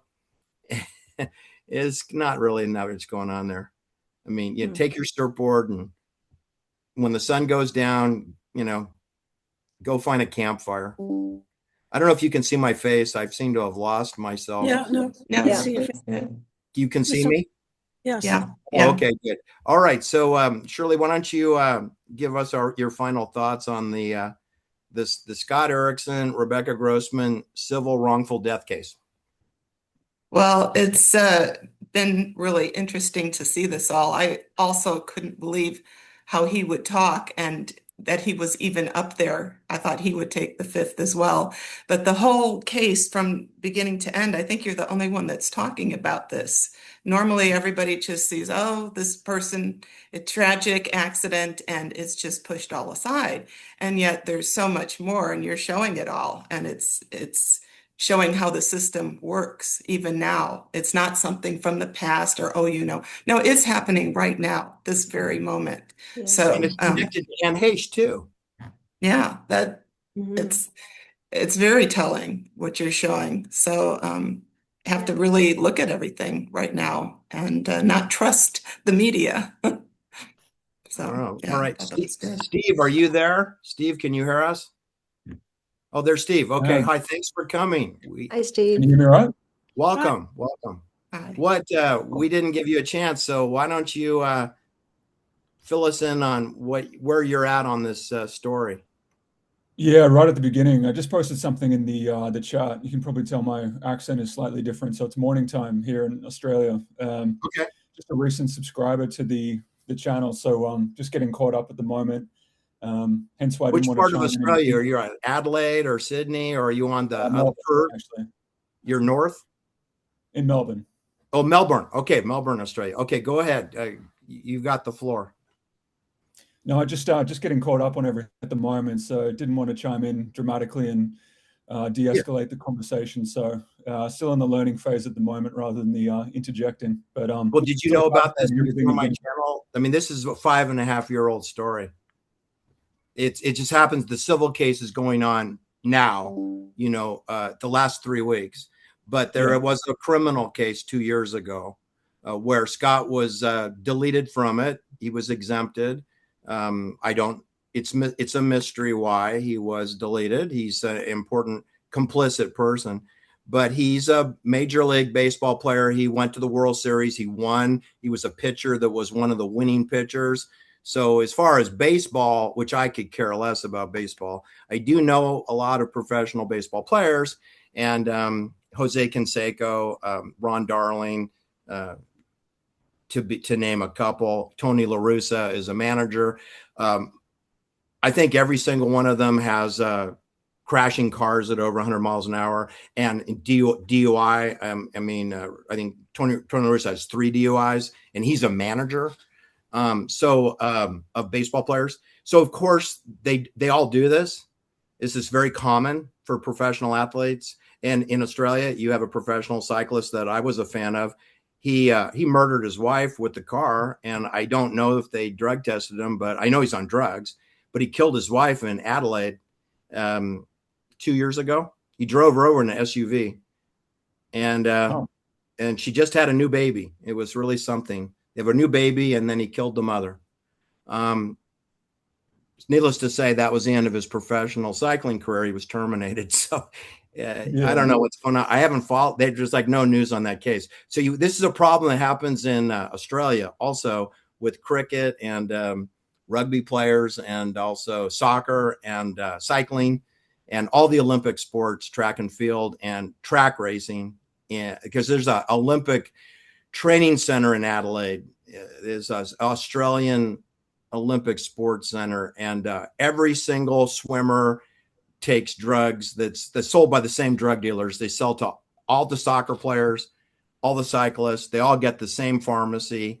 They all get synthetic hemoglobins, fake blood, amphetamines, cocaine, heroin. And I believe they use those products, in the off season also to go dancing, go to a party. But they use them to train, and they train all year round. So there's legitimate reasons why they use these products. And some of them are hormones. They're not narcotics, but they do both. They use narcotics and insulin and testosterone and cortisone. They use everything. So anyway, but did you know about Anne Heche, the Anne Heche fiery car crash? Because that's how I was introduced to this story. I wouldn't have known about this case were it not for the so-called, Anne Heche car crash in Culver City, Palms area, Venice. Well, I think it's an unincorporated LA. Go ahead. Ellen's current wife is from Geelong, which is down the road here. So hopefully nothing untoward happens to her in the same manner. Oh, well, I think there's a very high probability that it will. Ellen already T-boned a woman by blowing a stop sign. So Ellen DeGeneres is in a civil case that's going to begin any day now, where she blew a stop sign and totaled a woman's car in Montecito, Santa Barbara. It was like 2 years ago, and it's coming to trial now. So Ellen DeGeneres already, and don't forget, Ellen DeGeneres, executive producer, was murdered, shot in the head with a 38 pistol, 1 block from Phil Hartman's murder, and 1 block from Richard Pryor's Inferno with the cocaine. Ellen DeGeneres' boss. He's her boss. His name is Stephen Twitch Boss, but he actually is in charge of the show, not Ellen. Ellen is not the boss. Stephen Twitch Boss, but he's dead, shot in the head with a pistol. So Right. do I think that Ellen DeGeneres could get killed? You know, I met Ellen DeGeneres when she was 19, so I feel like I know her. She was really funny when she was 19. She wasn't really into the cult yet, but she's a lot. She has no control over her life. So no one associated with Ellen DeGeneres knows anything about what's going to happen to them. She reminds me of Olivia Newton-John. Olivia Newton-John, not in charge of her life. And I think she was a Brit who lived in Australia, who then came to Los Angeles and ended up in Fox and Canyon and died at a very young age of cancer on the same street that Michael Jackson's Neverland Ranch. She lived on the same road, Figueroa Mountain Road, across the street from Michael Jackson. No kidding. So Australia is, when you're linked to Hollywood, you're in a military operation and it's worldwide. It's NATO. So they could kill you anywhere. You go, I'm going to go to Ireland. And remember John Lennon once said, when he was referring to someone who got arrested in Australia, he said, yeah, everyone in England thinks, oh, I'll go to Australia and I'll be safe there. But that's just the same thing as England. You're going to get picked up there too. And it's true. But it's not just Australia and England. It's Italy. It's Ukraine. It doesn't matter. Budapest. Any place on the planet, you are under 24/7 surveillance.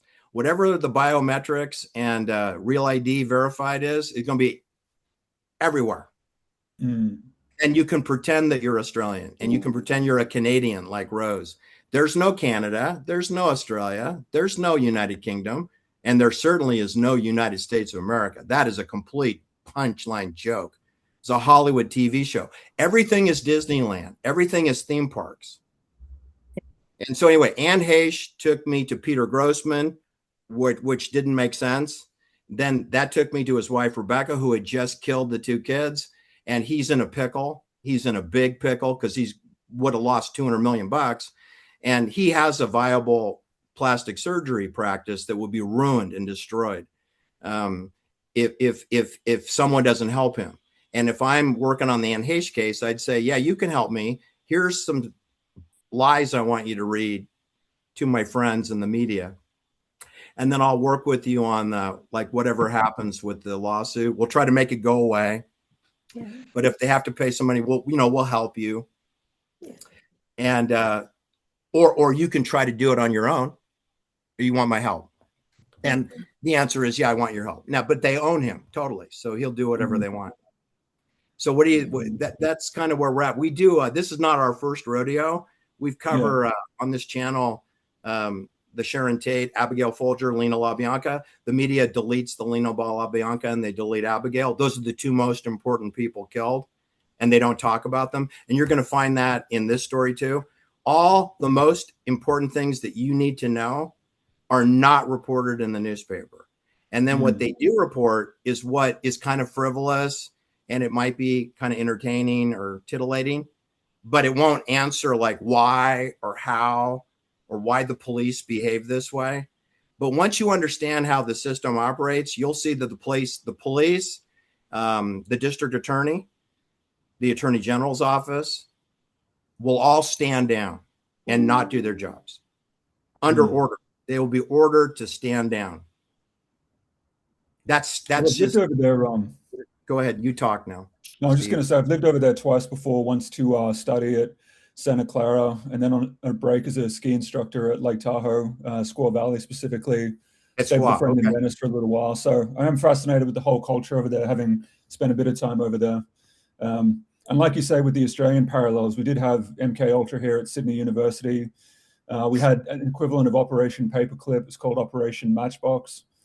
Sure. They revealed the files in 1999, apparently, and then shelved them again. So if you Google... It's the same program in Africa, in Rwanda, South Africa, in Ethiopia, in Latin America, Brazil, Argentina, Buenos Aires, Caracas, Venezuela, Santiago, Chile. It is exactly the same template for Sydney, Australia, Adelaide, Perth, England, London. They use different names, same program. They rebrand it. So everybody think like, oh, it's KGB, it's Mossad, oh, it's MI5, oh, it's MI6, oh, it's CIA. No, it's NATO intelligence. There's only one intelligence service for the whole world. It's NATO intelligence. Then they operate using Australia, Canadian National Mounted Police. They use the California State Police. They use all, those are all minions. Those are satellite organizations. There's one bank for Australia. There's one bank for America. It's the same bank. It's the same bank. There's only one bank for China. There's one bank for communism, one bank for socialism. Because guess what? There's no such thing as fascism. There's only fascism. Pardon me. There is fascism. There is no socialism. There is no communism. There is no anything other than bank planned economy. They approve. Send the money here. Don't send the money there. These people live. These people die. These crops grow. These crops die.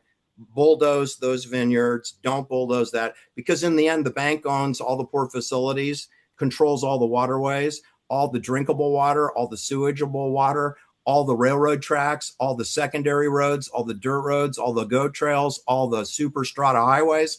They own the airports, and they even have a division. They even a division called airports and ports. Well, it's just because an airport is an air transport of what a ship does, which what a railroad car does. And then the trucks and the chassis and the container, intermodal transportation containers is only one intelligence operation in charge of all of those things. But they use port facility, port authority, police, sheriff, National Guard. But it rolls up to NATO in Geneva. And they're located in the House of Peace. You can Google that, House of Peace. And they wage war 24/7 in the House of Peace. The blue helmets. But they use your people. They give, hey, here's our UN peacekeeping helmet. But you work for me. But you can be, you can pretend you're Australian. Like what's an Australian? I don't know. I don't know what an American is. My neighbors, they'll come out for 4th of July and, drink beer and have barbecue to celebrate our independence. We're going to have Indianapolis 500, right? 11 rows of 3 cars. That's 33. Obedience, the highest level of obedience for Switzerland. And then we have our flag, 13 stripes, unity amongst Masons, 4 Knights Templar of Geneva, Switzerland. So we're going to have a holiday this weekend to celebrate Switzerland. And all the Americans, 400,000 Americans, be drunk, celebrating their imprisonment to Switzerland, thinking that they're watching a car race. That's how messed up it is. But that's the Tour de France. That's the Tour of Italy. That's the Vuelta de España. That's Formula One racing. That's World Cup soccer. That's FIFA soccer. They use all our sports, all our Olympic sports, all our athletes. They drape them with a flag and create a cult obedience ritual. Now, how is that different than the movie Hunger Games, where you have districts and strategic hamlets like we have in Vietnam, strategic hamlets, because it's mapped and secured corridor, and you know who lives in there, and you have an intelligence officer in there, and you surveil the city council, and nothing happens in an Australian city that they don't know about. Nothing happens in an American city. They control our city council, our county board of supervisors, our state assembly, all our courts, all our appeal courts, our criminal courts, our property courts, our probate courts, our civil courts, 100% rolled up. Our Supreme Court, controlled by maritime law in Geneva, Switzerland. They have a United Nations agency for maritime law, which governs all courts in the world. Whether it's in Adelaide or Perth or Melbourne, or whether it's in Los Angeles or San Francisco, it reports to Switzerland through a securitist pyramid. Everyone has a higher authority. Every judge has a higher authority above the judge.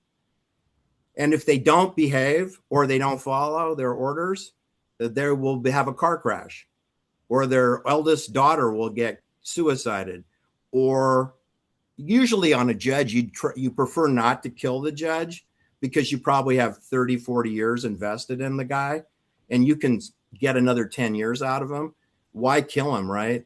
You know, but you may have to spank him because sometimes people go off the reservation. So you got to get them back on track. But if you have to, then you whack them. And they do. It just doesn't happen that much for judges, but it certainly happens to people that Ellen DeGeneres knows. I mean, everyone in Hollywood must know at least 36 people who got murdered. I mean, that's commonplace. Aubrey Plaza, she just had her husband killed, right? That was within the last 12 months. She's pregnant with a baby from a different man, right? So she recovered quick. He's dead and she got a new baby. Hasn't delivered it yet, but it's coming.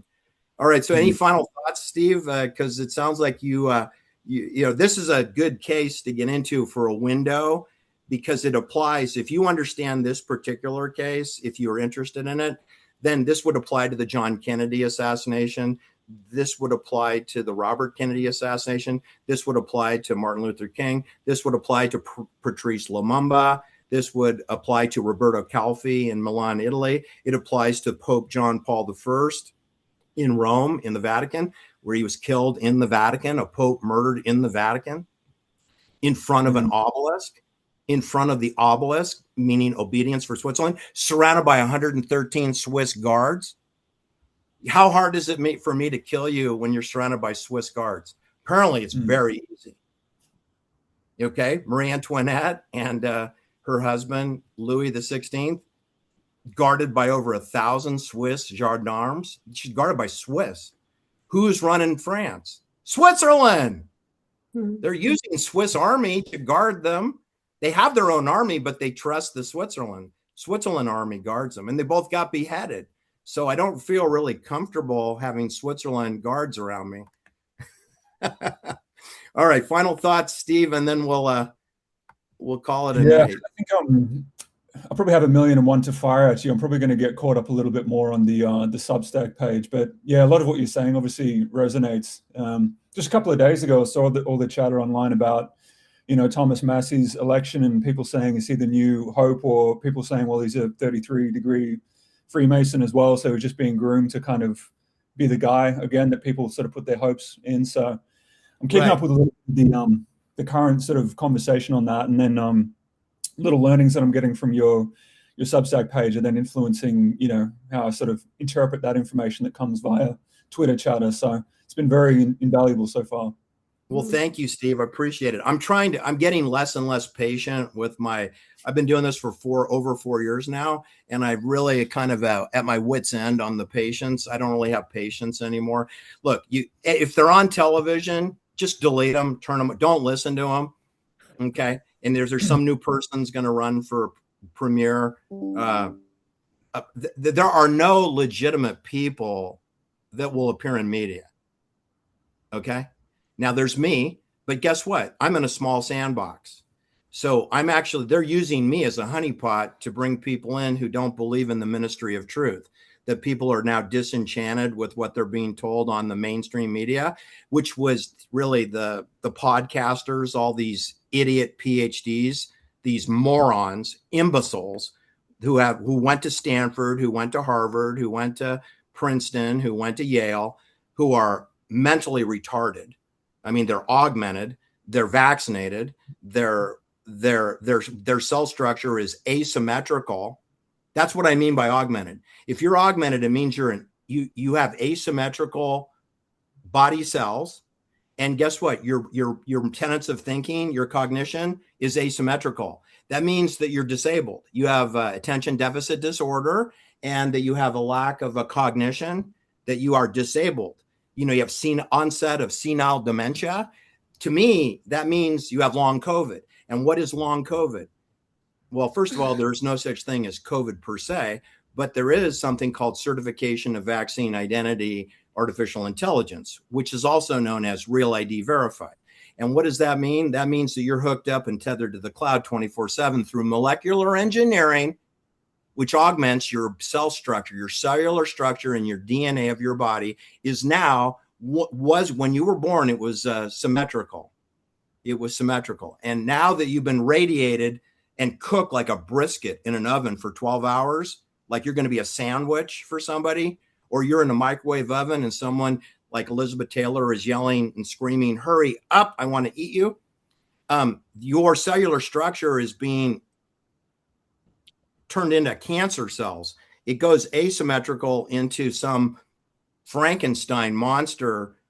And Jennifer Doudna of CRISPR Therapeutics, she'll tell you that this is a wonderful thing. This is precision medicine, and that you're being enhanced as a human being. But juxtaposition says, no, they're trying to kill you or control you. They're trying to squeeze every ounce of energy out of you and then throw you away like a used tissue, as Jennifer likes to say. They're going to spit you right out into a cremation oven. You're just a cow on a farm. You're a farm animal. And if you have real ID, it means you're tagged just like a cow, just like a goat, just like a sheep, like a lamb. You're a lost lamb on a farm, except we don't call them farms. We call them strategic hamlets. That's what they call them in the military. That's what NATO calls them. But people say, oh, it's my town, it's my city, it's my province. No, it's not. You're on a farm. You're in a pen and you're in a feeding area. And the next step is the slaughterhouse. You know, it's called process. They don't call it in America. We don't call them slaughterhouse. We call them processing center. You see, that's linguistics, Steve. It's linguistics.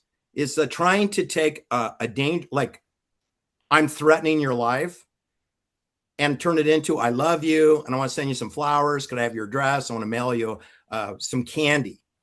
But it's gonna have a bomb in the box and blow up. But I want to be nice and have you think I'm a good person. I'm going to send you some flowers with a bomb. That's Jennifer Doudna. She wants to neuromodulate your brain. Do you trust her? Have you met her? I know where she lives. I can give you her address. I know where she goes to Pete's Coffee. I could show you where she goes and gets her latte. She goes every day, gets a latte. I could show you that. But the thing is, no, you should not trust that woman. She's dangerous. But they gave her a Nobel Prize, right?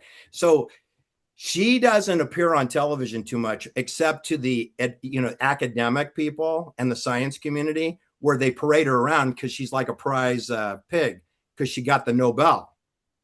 So everyone should be like her. All the young children should be like her. She's like Attila the Hun, man. But they gave her a prize. You're talking to someone who doesn't have long COVID or have long vax. I got dormant Epstein-Barr virus that led to glandular fever, and then I've had chronic fatigue for the last 3 years as a result. So I don't know if you're familiar with the draconian laws that we had here, but basically you had to show proof of vaccination to be able to get to the supermarket. So it was the last holdout in my family and social circle. I reluctantly got a Pfizer and an AstraZeneca, and then Epstein-Barr, glandular fever. Well, what I call long COVID is Havana syndrome, which the media has talked about that for at least 40 years. Havana syndrome, there's no such thing as Havana syndrome. There's no such thing as COVID. There's no such thing as long COVID. But you know what there is? There's radiation poisoning. And here are there are hundreds of symptoms, but here are the common ones. Headaches, ringing in your ear, dizziness, spatial confusion, fatigue, chronic fatigue. Then you have attention deficit or memory loss, and ADD, attention deficit disorder. Those are all definitely can be caused by radiation poisoning. Okay, like if I moved your house next to a 5G tower, that would not be a smart thing to do. You don't want to be near all that radiation. But today, because of all the chemtrail dumpings that they're doing everywhere, all over the whole world, every single day, 16 hours a day, they're doing it somewhere. Everywhere, all the time. They're doing it everywhere, anywhere, and nowhere. That's where they're doing it.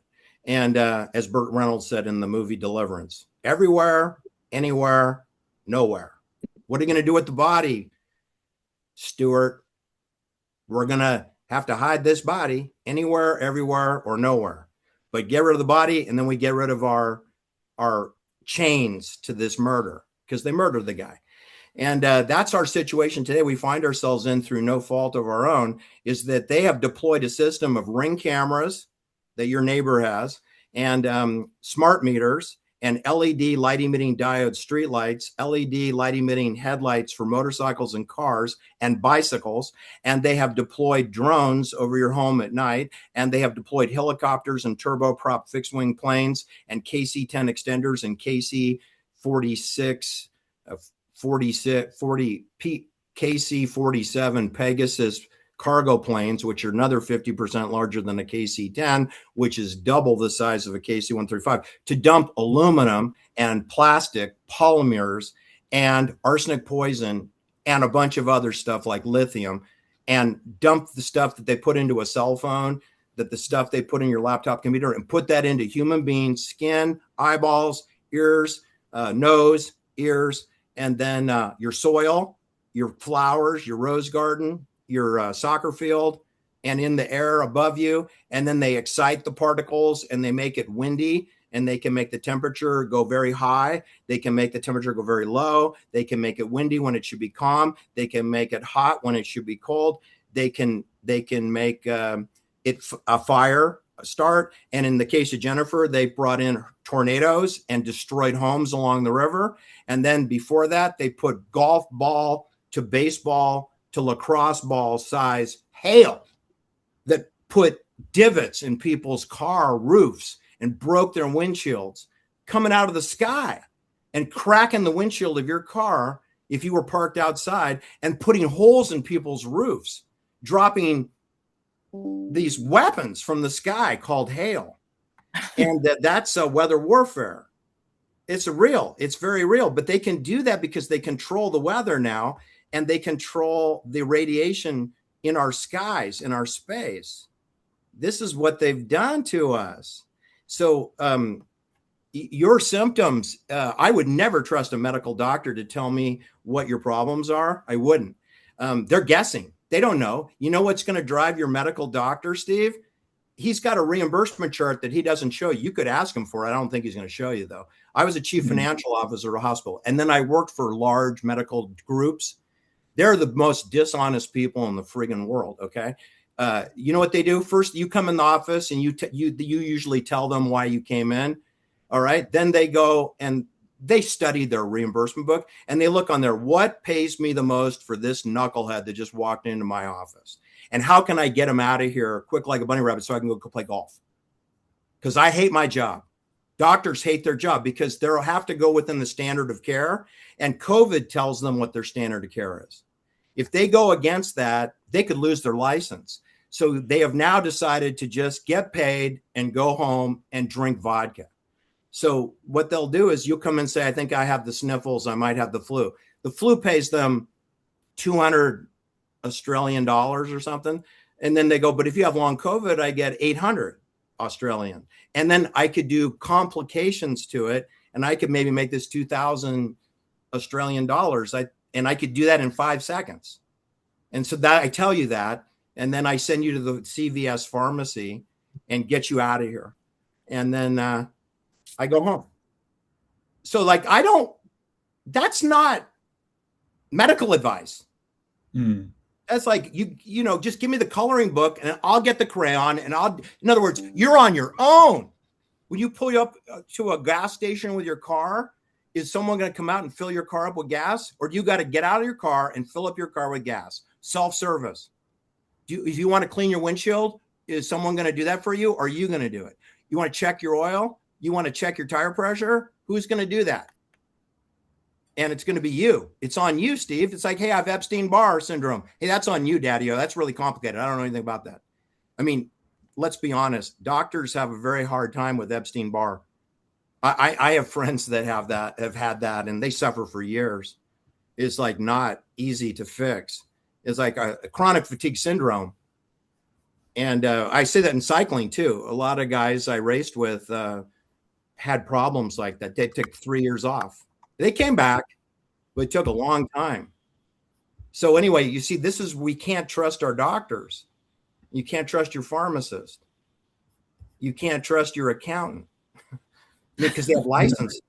They have licenses. And you can't trust an attorney. My God, you cannot trust an attorney. I mean, for sure, you can't trust the attorney. A barrister. I guess we call them barristers in Australia. because it's Yeah. It's all maritime law. How Well, old- anyways, Oh, sorry. Can I just go ahead, ask? Rose. Go ahead. How old are you, Steve? Can I Just turned ask that 42. question? Pardon? Just turned 42. 42? Okay. So I've kind of Everybody thinking, welcome Steve, man. Steve's a hero because Yeah, you are. he's Welcome. he's non-compliant in Australia, and I know they were more strong-armed in Australia than they were in America. And it was a disgrace what they did in America. It's a disgrace. And Yeah. that they did worse in Australia. Shame on anyone who was in the parliament. Yeah. They should all be arrested. They're disgraceful. They should have all resigned when that happened. When COVID happened, they should all quit, because having no government would be the most civilized thing you could have done. Anarchy is truth. Authoritativeness is dishonesty. You're lying. I tend to call it voluntarism rather than anarchism when discussing that with my family members, because it's a bit of an easier sell. I call it anarchism because that is really what I believe in. But voluntarism is problematic because most people are cowards and they won't volunteer to do the right thing. They won't. So my feeling is you have to disengage. You just disengage, which is what an anarchist does. He lets go and he makes his own rules. It's more independent, more tribal. You find people that you're comfortable with in your tribe, and you have to be careful, because when your tribe gets too big, like more than 5 people, I swear to God, they're going to send a spook in there. You're going to have someone infiltrate your tribe, and they're going to try to ruin everything that you did. That's how it works. Infiltration, not invasion. That's going to be, they come to you as your friend, right? Judas comes to you as your friend. He's your enemy. So we should be exceptionally wary of the 6th person who joins this thread, I'm guessing, because they're going to be the spook. Well, we've had them. You wouldn't be the first. It's not my first rodeo. But I mean, you can tell because they go away. My channel is very hard to crack me. I'm very hard to crack. Like, I've had some major league world-class knuckleheads that I've dealt with. President of the World Bank. I've had cocktails with him. I've had beer with him. George Shultz, Caspar Weinberger, Ronald Reagan, who I would consider, he's an actor. He's not in the same league as the head of Bechtel Corporation like George Shultz is. But you should know that George Shultz is as important as he was Secretary of State, head of the CIA housing worldwide. He's actually intermediate level. Do you know that? I learned when I was 27 years old that he was middle management. Like, I thought he was, oh, you're one of the world leaders. There's like 5,000 people with more authority above him, but he's on television, right? So he's the TV face, but there's 5,000 people that you'll never see on television that can boss him around, say, hey, I need another drink, go fetch. And he'll do it. I saw him do it. Go fetch. He's a gopher. But to people who don't know that, they will respect him. But I saw him like a butler, being treated like a butler. And so then that adjusts everything. Like, how important is Prince Andrew? How important is King Charles? They're way down the trough. They're not in charge. Okay. Donald Trump, I don't think he can get toilet paper restocked in his bathrooms. I mean, he can't get new toilet paper. Somebody else has to decide that. He's not in charge of that. He's the president. That's like look at Jack Kennedy. What did he do? He's chasing the interns around because he had a lot of free time. There's no decisions to make. Just might as well, it's like a party. It's either that or take antidepressant drugs, because you're in a gilded cage. Those people are all prisoners, and they know if they disobey, their children will get killed. And then you'll have a sex tape will come out, but their children could get killed. I mean, that's more serious to have your children get killed. They probably have a sex tape on every single person who's in parliament. But I mean, who cares? I mean, I think after the Jeffrey Epstein joke, and there's hundreds of Jeffrey Epsteins, so who cares about him? That that psych ops is like worn out now. But killing people, they've always done that, and that always gets people's attention. If someone you knew gets killed, then that gets your attention. And the people who are there trying to influence, not the public, they're trying to influence the people who they're going to replace that job with or get you back on track because you're a federal judge or you're a superior court judge or you're a Supreme Court judge, and they want to get you back on track. Maybe they don't want to replace you, but you're not listening. You're not listening. And they will send people to talk to you about how we need to obey, because it's the two main things are obedience and omerta, which is what we're talking about on this show. They are not allowed to talk. Do you know I've invited these people, some of these people, private bankers. I've invited private bankers who make huge amounts of money. And of course, they go nowhere near this show, Steve. They have kids, and those kids will get shot in the head if they appear on my show. Or if they do, they're going to do Sergeant Schultz.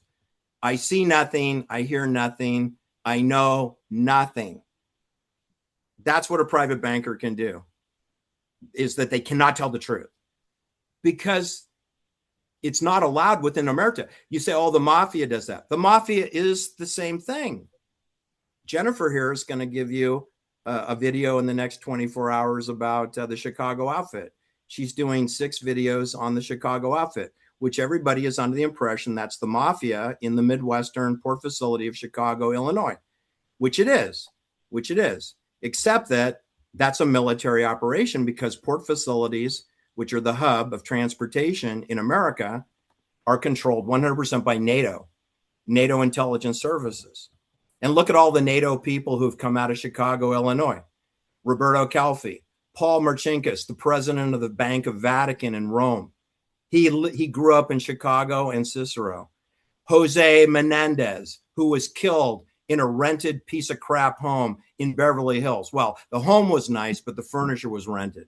And because he didn't own the home, he was moving to where Peter Grossman lives. He was building a 10,000 square foot home in Hidden Hills because he's in charge of pornography for Caracol Pictures in San Fernando Valley, live entertainment.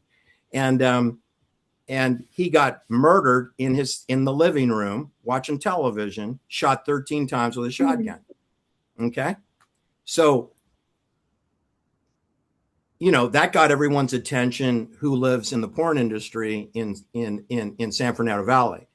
And business, they didn't miss a beat. Nothing changed. They got $15 million of life insurance on him, and nothing changed. They put a new person into his job, and they sold it to Lionsgate, which I'm sure you've heard of Lionsgate. Lionsgate is porn. It's porn plus Terminator 2, Arnold Schwarzenegger, Rambo 1, Rambo 2, Oliver Stone, The Doors.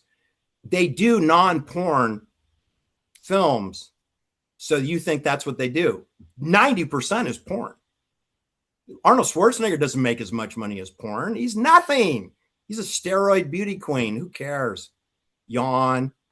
But that's what people talk about. And so that's what they do. They get us all off track about all these non-essential things to know while they're doing neuromodulation on us. And they're giving every single person on this planet Epstein-Barr syndrome. Every single person is going to have Epstein-Barr, whether they got a vaccine or not. It doesn't matter. I mean, if you get a vaccine, that's not good. That's not good because it means you have a high concentration of foreign bodies in your body, probably, in your testicles and in a lymph node. That's where that stuff finds a home. But if you're not vaccinated and you go outside and you drink our water and you eat food and you ride your bicycle and you breathe that air, then you're getting a jab every time you do that. And if they've been doing it for years. So we have a lot of people today in 2026, 99% of this planet is augmented in some fashion. And some people are super augmented, like someone is chipped, someone is boosted 14 times, not just for COVID, but every time you go to the doctor, there's a bird flu, monkeypox. Jennifer, what's the latest one? Hantavirus? Hantavirus. Rodent droppings leading to hantavirus. Right, because Jennifer, that Gene Hackman's lovely wife, Betsy Arakawa, above Santa Fe, New Mexico. You know, they're at 9,000 feet, like as the high as Squaw Valley. The summit at Squaw Valley is probably, I don't know, 7,200 feet, Steve, right? 7,500 feet. Okay, well, that's where Gene Hackman was killed, at about 7,500 feet. The height of where the tram goes to the summit at Squaw Valley, at that altitude, at that elevation, that's the elevation of the home, the military fort that Gene Hackman was killed along with his wife, Betsy Arakawa. And they said that Gene had a heart attack at 95 years old, and she's 64, I think, and she died of rodent droppings. Well, if you Google how did she die, Yes. the answer is hantavirus as a result of exposure to rodent droppings. So I thought maybe this is predictive programming. Maybe they're going to just roll out hantavirus. So they have a vaccine for that, right? So they have the annual flu shot. They'll come up with something. They'll come up with something because it's a cover story, right? Well, and your doctor's going to roll out precision medicine for all of us. Mm-hmm. Precision medicine, which is so that everyone can have Epstein-Barr syndrome, right? So that we all can be it's called neuromodulation, molecular engineering. Jennifer Doudna, not this Jennifer Doudna, the evil good witch of the West. Jennifer Doudna, Nobel Prize winner, she says it's CRISPR Therapeutics. And CRISPR is an acronym, Steve, that if you stay on this channel, you will learn. CIRSPR. Continuous interspaced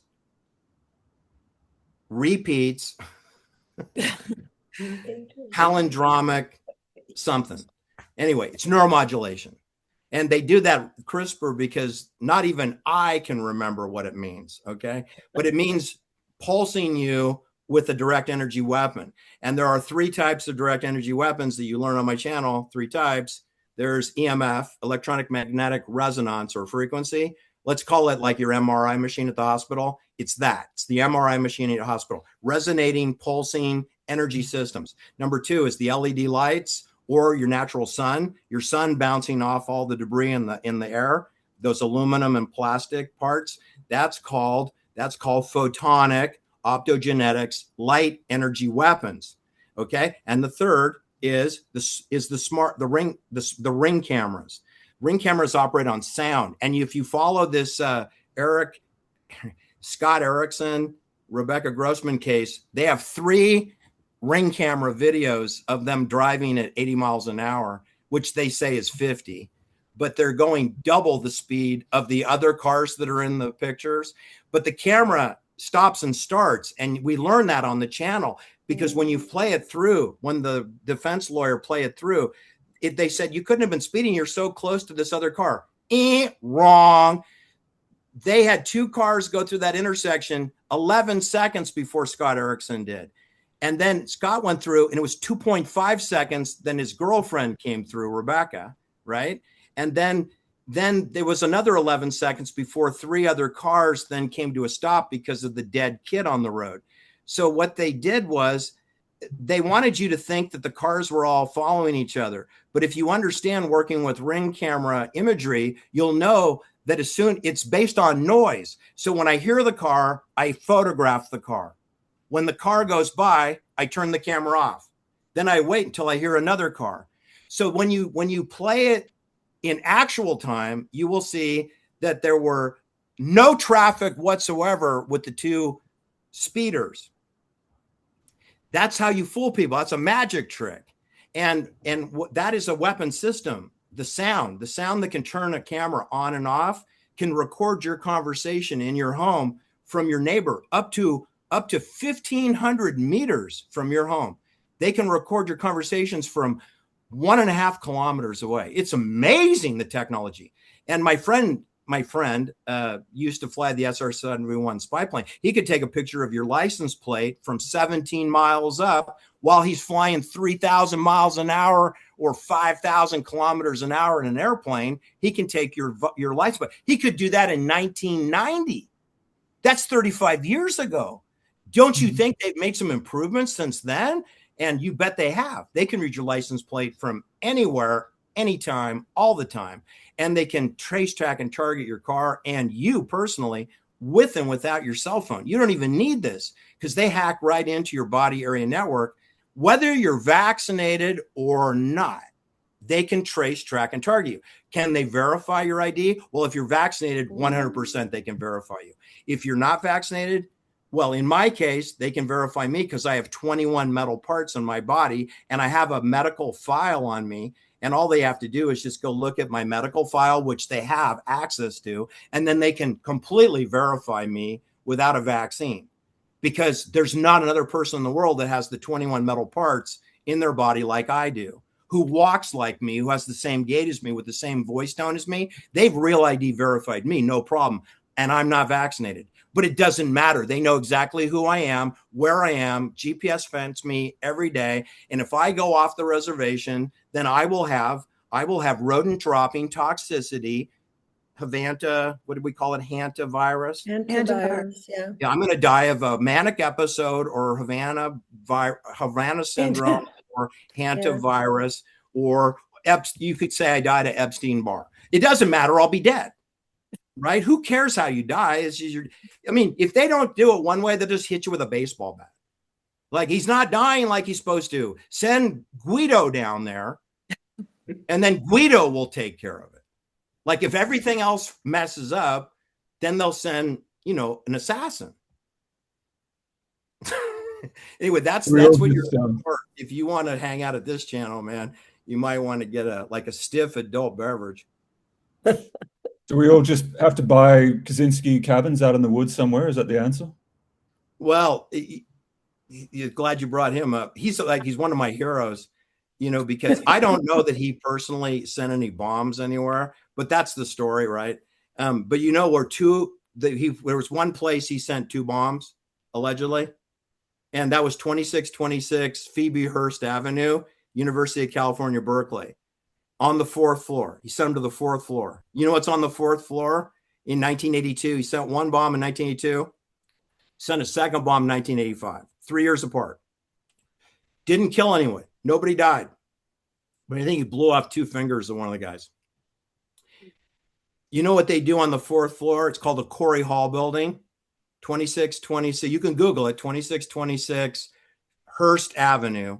It goes by, it's Phoebe. It's William Randolph Hearst's mother. It's William Randolph. She was a occultist, Illuminati person.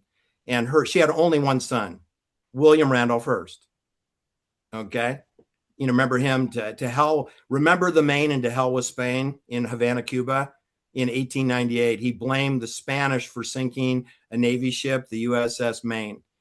Guarded 24/7 by United States Marines. That doesn't speak well for the United States Marines. Like, aren't you guys in charge of guarding the ship? And it sunk. So, like, I'm going to blame the Spanish. What, the Spanish scuba team came in here with no snorkels. Is 1898. I don't think they had tanks back then. And you're going to blame the Spanish? What are you guys doing? Sleeping on the job? What are you guys doing down here, right? You're guarding the ship, right? It's Pearl Harbor. What's going on? And what are you doing at Pearl Harbor? Inviting 6 Japanese aircraft carriers to come in and party? I mean, how bad is your Navy intelligence that you invite? I think they only had 8 aircraft carriers. They sent almost their entire fleet to Hawaii, and you don't notice? And you have an oil embargo against them, and you're preventing them from getting oil? And you don't notice they sent their whole Navy to Pearl Harbor, to Honolulu, and you don't notice? I mean, you got to be incompetent, or you did it on purpose. It was a staged event, man. Oh, and what did they sink? The Arizona? That was going to go to a salvage yard and be wrecked. The Oklahoma? Who cares, from World War I? And what was there just before? The Enterprise and the Lexington, 2 aircraft carriers. They pulled them both out. One on Thursday afternoon, one on Saturday morning. And then just in time, we can now send the planes in and bomb everything. We got the aircraft carriers out, which are the most important Navy targets, which were not there. Like, I would just cancel the attack. There's no aircraft carriers, no reason to do it. Or blow up the power grid. And they didn't blow up the power grid. Like, if you can't get the aircraft carriers, kill the power grid. Or do both. They did neither. Like not a very good Japanese attack. And then what does America do? It invades North Africa. That makes sense. Isn't that where all the Japanese are? Is in Africa?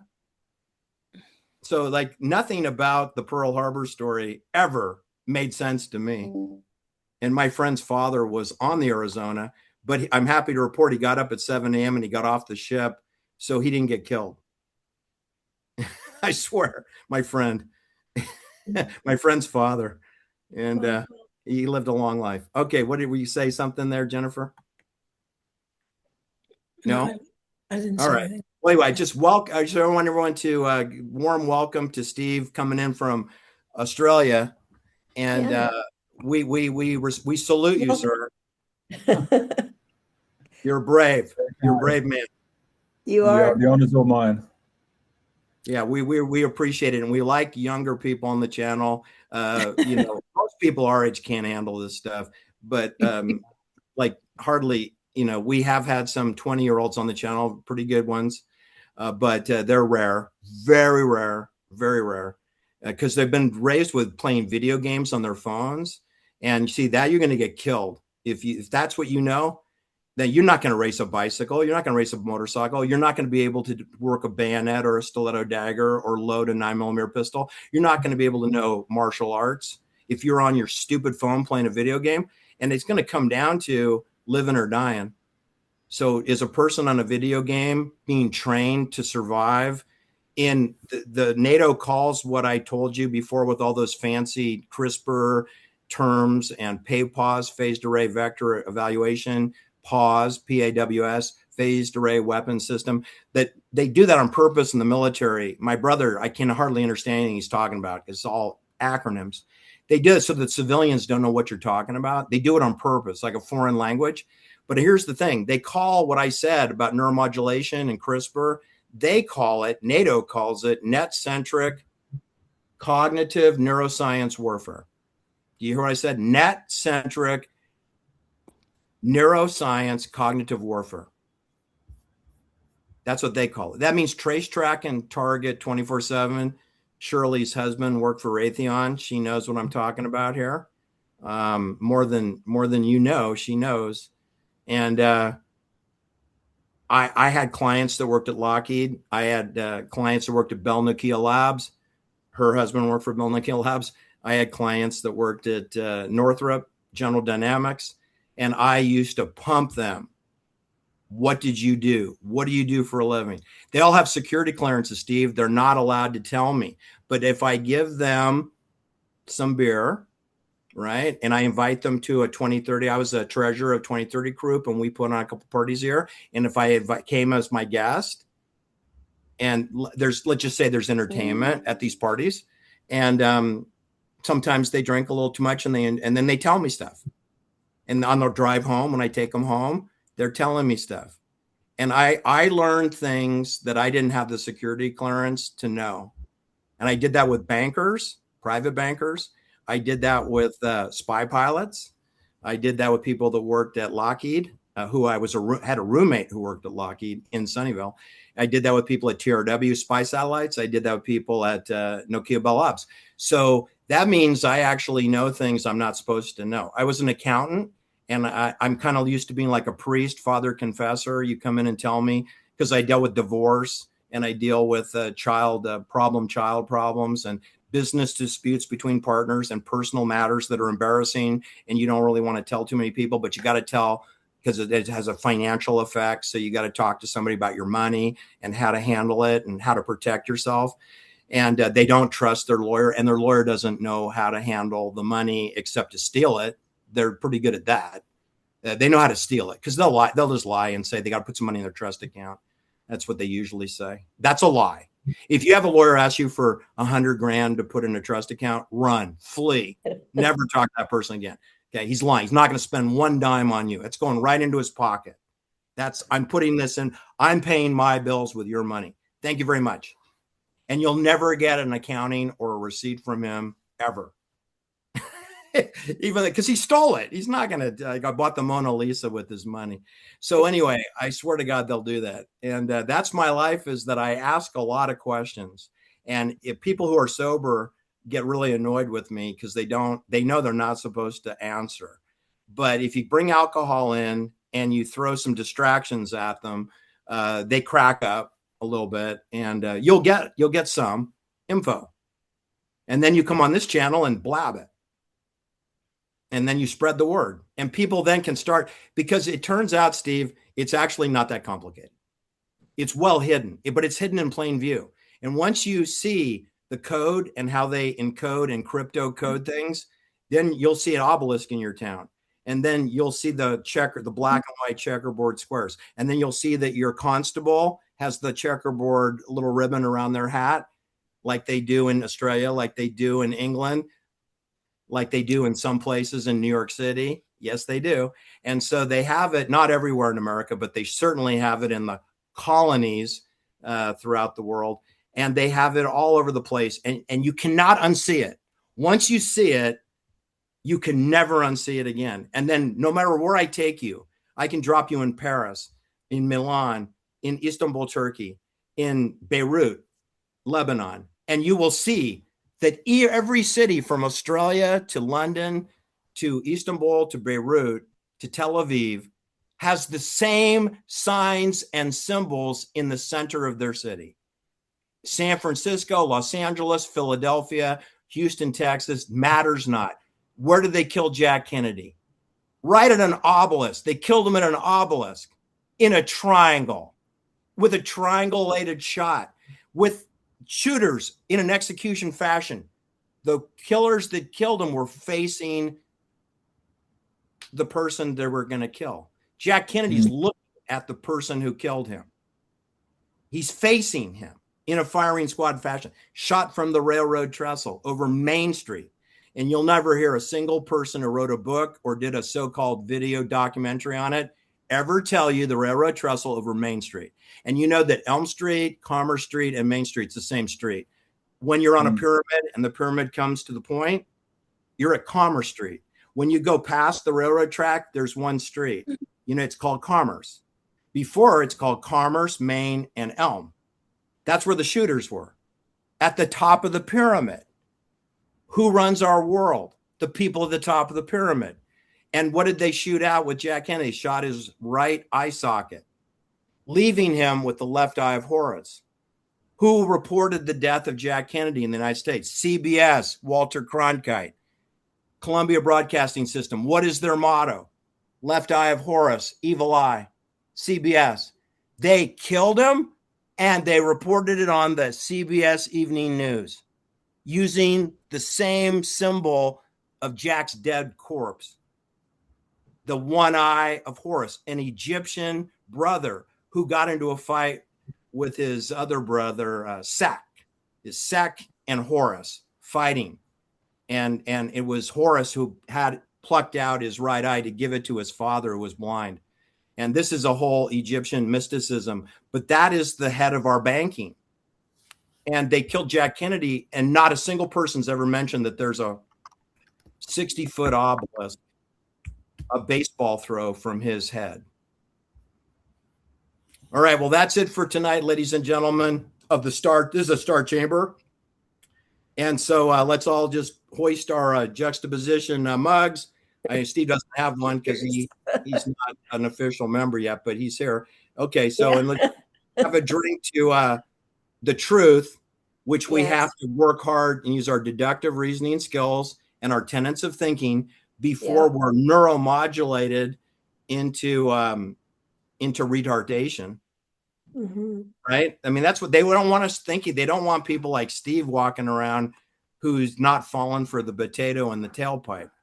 Because if you vote and you pledge your allegiance to a flag, they own you. You're owned. That means you're following the obedience rituals. Voting is a ritual. It has nothing to do with how your province is run. They've already decided how your province is going to run. Then they'll have an election.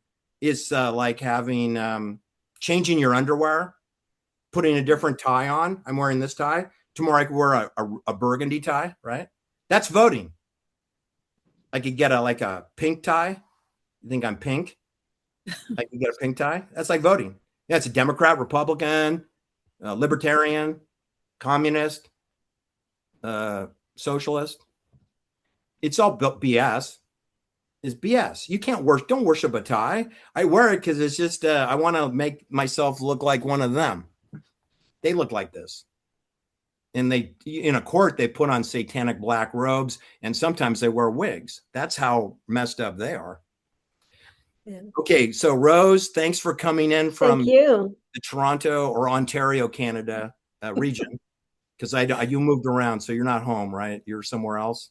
Yeah, I'm at my mother's. Okay, that's fine. I'm in the country. Okay, that's good. And Shirley, thanks for coming in impromptu from Arizona and the Scottsdale Greater Phoenix area. Thank you. It was fun. And of course, Jennifer is our expert on Illinois, the state of Illinois, Chicago, the Chicago outfit. And everyone stay tuned. Jennifer has put a lot of research time into her second video on the Chicago outfit. And then we'll have 2, and with 4 to come after her tomorrow's video that we're going to tape. Looking Is it forward. the same? It's about the mob in the 1930s, and Tell the audience what the next video is going to be. Number 2 video. yeah, it takes place between 1930 and 1943, and it's after Al Capone and the prohibition ending. What do they do next for money? So there's a lot about labor racketeering and the infiltration of Hollywood, which turns out to be successful at first, but leads to their undoing. So talk about Frank Hollywood. Nitti and Paul Rico are going to be celebrated stars in this because they were bosses. Frank Nitti is the boss during this time period, and then Paul Rico is sort of the power behind the throne. Yeah, and he's okay. Well, anyway, Steve, thanks for coming in. I hope to see you again. And do the 1,650 videos in the Substack library now. That's hundreds of hours. So there's no way you're going to have time to look at them all. But just look around to the ones, or what you can do is on the search bar, just type in something you're interested in and just see what comes up. Because maybe I've done a video on it. I've done 15 videos on the Anne Heche car crash, which implicates, we refer to Ellen. Ellen DeGeneres had nothing whatsoever to do with the car crash, but she's part of a previous psychops because their relationship was fake. It was not a real relationship. It was fake. And her breakup bender weekend in Fresno County on Highway 33, that was fake too. And then the car crash was fake and her death was fake. Okay. And then there's a true story and we don't have all the information on what really happened, but we have what didn't happen. And Peter Grossman is introduced to us through the Anne Heche story. And Ellen DeGeneres went on to have other fake lesbian relationships, not one, multiple. Okay. And so did Anne Heche. Anne Heche had at least 2 and probably 3, but she was married, pregnant, and had children. So she has a heterosexual relationship while she's having lesbian relationships. So I think it's just an acting gig. Okay. She had assignments that she had to do. That's what it looks like to me. And they do it all the time. They did it with Roman Polanski. Ellen DeGeneres is not the first unfunny comedian that they do it to every one of them. Whoopi Goldberg, Mort Saul. They all have humiliation rituals they have to go through. Robin Williams, terrific example. He has been through so much humiliation rituals, and he got murdered and garroted. Look at all the garrots. Thomas Albert Decker, David Carradine in Bangkok, Thailand. They said 2 transsexual prostitutes garroted him. That's not far from Australia, Bangkok. Anyway, there he is in a bathroom, garroted. And just like Anthony Bourdain in northern France is. Just like, it's like a 25 example. Robert Kennedy Jr., second of 3 wives, like she was. They garroted her too. And then they hung her from a beam in the barn. But she didn't hang. She got garroted. Then they hung her after she's dead. It's called the staging display. Anyway, that happens all the time. And you'll find if you could just the word garrote, you could Sharon Tate, Abigail Folger, Lena LaBianca, Johnny Roselli knew Lena LaBianca. They'll never tell you that. They know each other. And all the people in Chicago know all the people in LA and Las Vegas. Sammy the Bull in New York, Tony Spilatro, Sam Giancana, Frank Sinatra. They all go to parties together. John Kennedy. They all have the same girlfriends. The president of the Disney Corporation, Michael Eisner, he knows O.J. Simpson. He knows Nicole. He has Faye Resnick living in his house in Bel Air, and they didn't call him at the trial. Don't you think that the best friend of the murder victim, maybe you should call her? No, they didn't call her. And maybe her new boyfriend, Sugar Daddy, you want to call him? No, he's the chairman of the board of Disney. We can't call him. I got 2 dead people, and you don't want to call the chairman, Michael Eisner of Disney World, Disney Corporation. You don't want to call him? No, I don't want to call him. That's what they're doing here with Scotty Erickson. They're exempting him from these murders, and he's involved in these murders. Maybe Michael Eisner is in charge of the murder. I don't know. Maybe he got mad at Nicole. Now, I'm not saying that happened, but they didn't even investigate. So it's not like they looked into it. They didn't look into it. And you know who Nicole Brown's next door neighbor was, right? The CI director's son, Carl Colby. William Colby's the CI director. His son, his second son, is next door neighbors. He can hear her flush her toilet. That's how close they are. They're 18 inches apart in Brentwood. He lives right next door to her, not in the home she was killed at, 4 blocks away on Gretna Green. It's the street behind and then 2 blocks up. Not far. You could walk your dog over there in under 6 minutes. That's where Carl Colby lives. And he lived there when Cato Kalin lived there for 13 months for free. For free. You going to put a pool boy into your house? You've never met him before? He's got long hair. He doesn't know how to comb it. He doesn't comb his hair. And you're going to live in your backyard for over a year and you're not going to charge him rent? Would you do that? I wouldn't. Oh, he walks my dog. You can hire a dog walker. They're not that expensive. That guy's living, he's a spy. Right? And then he goes to OJ's house after that. And OJ has 3 bungalows. Which one they put him in? The one that shares the wall with his home office. Would you put a pool boy where he can hear all your conversations? It's a really thin wall. Does that sound smart that you would put an unemployed actor who's a dog walker, who doesn't comb his hair, next to your office where you make private phone calls? I don't think you would do that. I really don't. But OJ did, because OJ doesn't own the house and he doesn't make the decision. They put that pool boy, the boss puts that pool boy where that pool boy goes. And it was Cato that told us about the Ann Heche car crash. Cato Kalin and Tom Zinner, who's a soccer commentator. What would he know about car crashes? It's not a soccer game, you idiot. It's just another. I need another gig. OJ's over. What else you got? I got Ann Heche. We do Ann Heche. And now he does everything, right? He's doing Wonderland Murders, Hillside Strangler, true crime. You'll find no true crime on Cato Kalin, man. If Cato's involved, it's not true. Just delete him. He's amusing, though. I do say he's just entertaining. I'd give him an Oscar. He's the only one that deserves an Academy Award from the O.J. Simpson trial, because he played a blithering idiot and he was very authentic. I think it was an act. I think that was an acting job. And I think he did I could never act that stupid, but he pulled it off. He did. I thought he was a complete idiot. Even Marcia Clark, she treated him as a hostile witness. And Ito said, but he's your witness. Which is like, why would you call your own witness hostile?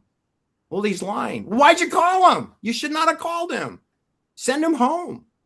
Get him off the stand, you dummy. All right. Well, anyway, good night, everybody. And we'll see you. Thank you. Episodes. I was just going to ask real quick. The reason I got my hand up, is this at a regular time every week, or is it? No, different? It used to be. We used to do it 3 times a week. So we haven't done it in a couple of months. And we had it up of like 6 or 7 people, and the star chamber was typically about 6 to 7 people who were regulars. And then we invited in the public, which I did tonight, and you came in. There was another couple people that they came 3 hours before the show, and I guess they didn't get the time right, so they left. But I want to get some more people in, but I want them to be prepared, and I want them to have good lighting and have their camera adjusted and to wear proper clothing. Because we had a person coming in from the gym who was on a treadmill. I don't like that. Then I had a person with no shirt on, sweating, and I had a person come in from Latin America, from Paraguay or something, and it was very dark. He was a one and done. And so, like, if you want to come 15 minutes to 20 minutes early, have done some reading about the subject before we come on camera, and then just be presentable with good lighting in front of you. The light, no light behind you, all the light in front of your face, and then tilt your camera. Like in your case, Steve, you need to put your computer up on a phone book or something and hoist it up 5-6 inches so that the camera kind of looks straight or down at your head, as opposed to looking up at your chin. We learned this also in this case. We had a number of people on Zoom on doing depositions for the Grossman Erickson trial, who were sheriff's deputies who don't apparently know how to use a computer, like a bunch of retards. They were sergeants. And the whole time I'm looking at their Adam's apple. It's like, hey, you were the inspecting, you're the senior detective. I'm not really sure that I wasn't impressed with your detective work, first of all, but now I'm even less impressed with your face on the camera. And then his dog's going around behind his head. I go, get the dog out of the picture. What kind of a sheriff are you? I mean, no wonder nobody respects you. Friggin' retard. It's not dog night on the Juxtaposition channel. But anyway, apparently in Superior Court in California, in Van Nuys, that's okay. Anything goes. See, I should get the judge's salary. I know. Like, also, none of the attorneys know the difference between leading a witness and direct examining a witness. Brian Panache does. There's one lawyer that does. But the other was like their first time in court. They don't know anything. It's like, I'm not a lawyer, and I know that. I mean, give me whatever money they gave you, give it to me, and then give me your stupid questions, and I'll handle it. Okay? And you sit down. Sit down. I know it's your first rodeo, but you do know there's a $200 million trial, so you're already in a deep, deep hole. Look, it doesn't really matter who does the defense. They're going to lose, right? I mean, how could you possibly win this case? I mean, it's like a phone in. None of the facts are in dispute, Steve. I mean, yeah, Scott says he was going 50 miles an hour. He says he's going like 66 kilometers an hour. But I have 5 witnesses that said he was going 80 to 100, like 120 to 160 kilometers an hour. I got 5 people that say that. Then I got 3 expert witnesses who GPS tracked him using Google search and recreating simulation, the scene. And they agreed that they were going 73 to 83 miles per hour. Okay. And then I've got the telemetry data in the Mercedes-Benz for Rebecca saying 83 to 73. When on impact, when the airbag deployed, she was at 73. She was at 83 when 2 seconds before impact, she's 83. 98% full throttle, pedal to the metal. That's 9 people or computers that say you were exceeding the 45 mile an hour limit. And there's one person who says they're going 50. And he's Scott Erickson. And he's lied over 100 times under oath already. Cold plating, switching plates, driving $100,000 cars off the lot, not returning them for 5.5 years. Like, I'm going to believe him. He's obviously lying. He's incapable of telling the truth. So, of course, he's going to stick with this story. But you don't have to believe him unless you really like him. You think he's really handsome or something. I don't know what the defense is. He looks like a Ken doll, like if you like Ken, but he's no Barbie. He does. He does. Yeah, all right. Well, anyway, thanks, Steve. Thanks again for coming and having the courage to be here. We welcome you. You're welcome anytime. and we appreciate your participation. And Great to meet you all. These three are very professional women, and they have many different experiences in their lives, and they love this coming together, because what we're doing is, no matter where you came from, you have your own life experience. And when you will find that your life experience will connect up with other people's experiences. And then together as a group, you have a synergy, because they will share information they have with your information. And you can validate what you did or what you thought you understood, and maybe learn something additional because of something that one of these ladies has done. And then over time, through processes of repeating this, you become wise. You go from being curious and wondering and being onto something to being more confident. And since we already know you have the courage of your convictions, because you're here and you're locked into your truth, your inner truth, your intuition, you're very confident in that. And here at this channel, when we help you understand stories, and I'll be happy to look at mysteries in Australia. There are hundreds of them to look at. And because I pretty much, I would like to say I've exhausted Hollywood, but there are just so many thousands of stories that I actually haven't exhausted them. But we've hit all the big ones for sure, pretty hard. And so it would be fun to go across the pond and do other ones, because I've done London and I've done Milan and Rome and Paris, and it would be fun to go to Australia, because because it's different, and they speak we're separated by a common language, which is fun. So we're open to moving the show around the globe, because it's a globe. Whatever is going on in Australia is going on everywhere eventually. They have one plan. They don't have multiple plans. Yeah, they're going to have different flags. They're going to maintain the concept of nationality. That's common, but that's a lie. That's not true. And if we all have the same real ID verification mandate policy in Perth, as we do in Paris, as we do in Milan, as we do in Tel Aviv, as we do in Beirut, then tell me exactly how we're different and how your flag means different than my flag. And it means nothing. You can wipe grease off your garage floor with your flag. It doesn't have a Japanese flag or a Ukrainian flag. Go ahead. I get the feeling they're running different experiments in different environments, though. So, they might have a freezing of the bank accounts for a trucker convoy in Canada, and they might have, a new introduction of jail terms for saying to the river, to the sea, Palestine will be free in Australia, which they've done recently. So I don't know if it's a case of all those things already. They've been doing those things for 50, 60 years. We don't know, if you've lived in Rwanda or you lived in Vietnam, you've already experienced those things in the 1950s and 60s and 70s. They did all kinds of experiments in Rwanda and Vietnam, to name it two. But they've done it all over the world during World War II, after World War II, before World War II, after. And then Australia came along and they did that. And then Canada has, look, just name them: child trafficking, satanic ritual abuse of children, trauma-based mind control. They do that in Australia. They do that in Canada. They do that in Rwanda. They did that in Vietnam. They do that in California. They do that in New York. They do it. Jeffrey Epstein's not the first. He doesn't know anything about that stuff. He's the Charlie Manson scapegoat knucklehead, who's probably on an island with Anne Heche and Tom Hanks and Leonardo DiCaprio chasing 14-year-old girls around, and we don't know about it because TMZ and Harvey Levin aren't covering it. But I mean, I had a client once who worked at the Lawrence Livermore Weapons Lab for the Department of Energy, and this will crack you up.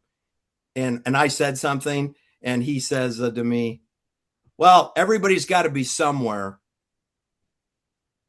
And what he meant was, like, whether you're up to no good or whether you're helping the poor or whether you're baking a cake or you're in the kitchen making cookies, you have to be somewhere. And you can only be one place, no matter who you are.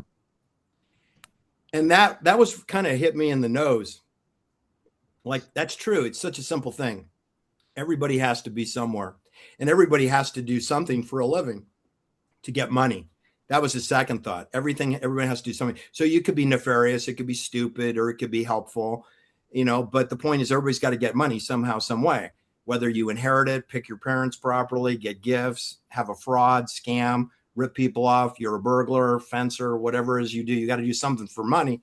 And I said, that's true. But look at where we are today. If they lock everybody down in terms of real ID verified and will restrict your travel or turn your bank account on or off based upon your obedience, then they've really achieved what that guy said. Everybody's got to be somewhere. That's geofencing, that they know where you are. Everyone, everywhere, all the places you could be, they know exactly where you are. And they know your patterns of daily living. They have that in a file. Your activities of daily living, your ADLs, they have that in a file. And if they do that and they can turn your money on and off, what else is there to do to pacify and control you? They have everything about you in the database, and they can push a button on you. They don't have to kill you. They can disfranchise you. They can lock you in or out of their prison. And people they think, oh, well, if I'm obedient, they'll leave me alone. No, they can lock you in solitary confinement in your home, or they can lock you out. So now you can't go to the grocery store. You can't get in to get food, right? So now you're dumpster diving, but then they lock the dumpsters. They'll lock them. So then you got to get a hacksaw and cut the lock. Then they got a camera, and then the sheriff comes over because you're cutting the lock. Mm-hmm. Or the drone comes and zaps you with a direct energy weapon. That's kind of like a Terminator, Arnold Schwarzenegger, Terminator 2 movie where you have the drones, and that's already here today. That's fully deployed in my town. They can do that now. We have drones that come out at sunset. And those drones, I think, have weapons on them. I've never, and maybe they've already zapped me. I mean, I have had ringing in my ear for 5 years, Steve. Do I have Epstein-Barr? Probably. I mean, I don't have a doctor telling me that, but because I have the symptoms, I have some. I mean, I'm not going to get into it right now, but the point is, I know what being physically fit and healthy is, and I know what that's like, and that's not how it is today. And my environment is dangerous, and I'm surrounded with radiation, and I don't want to be. I want to be in the country, in a rural area, away from where a cell phone doesn't work, that I need to go into town if I want to make a call, and I get my groceries there, that I have to go, 20 minutes to go get food. But the thing is, they've got all those rural areas deployed now. They're in the grid too. All the farms, all the ranches, all the cows, all the chickens, they're all tagged. And then the farmer is tagged. The farmer who raises the cows, he's tagged too. They tag the farmer, the trucker, the people that work at the processing plant, the cows, the chickens, they're all Real ID verified. Every single moving creature at the farm, and the corn and the grapes. I am surrounded by grapevines. And the production in Sonoma and Napa County was for 2025 last year compared to the year before in 2024.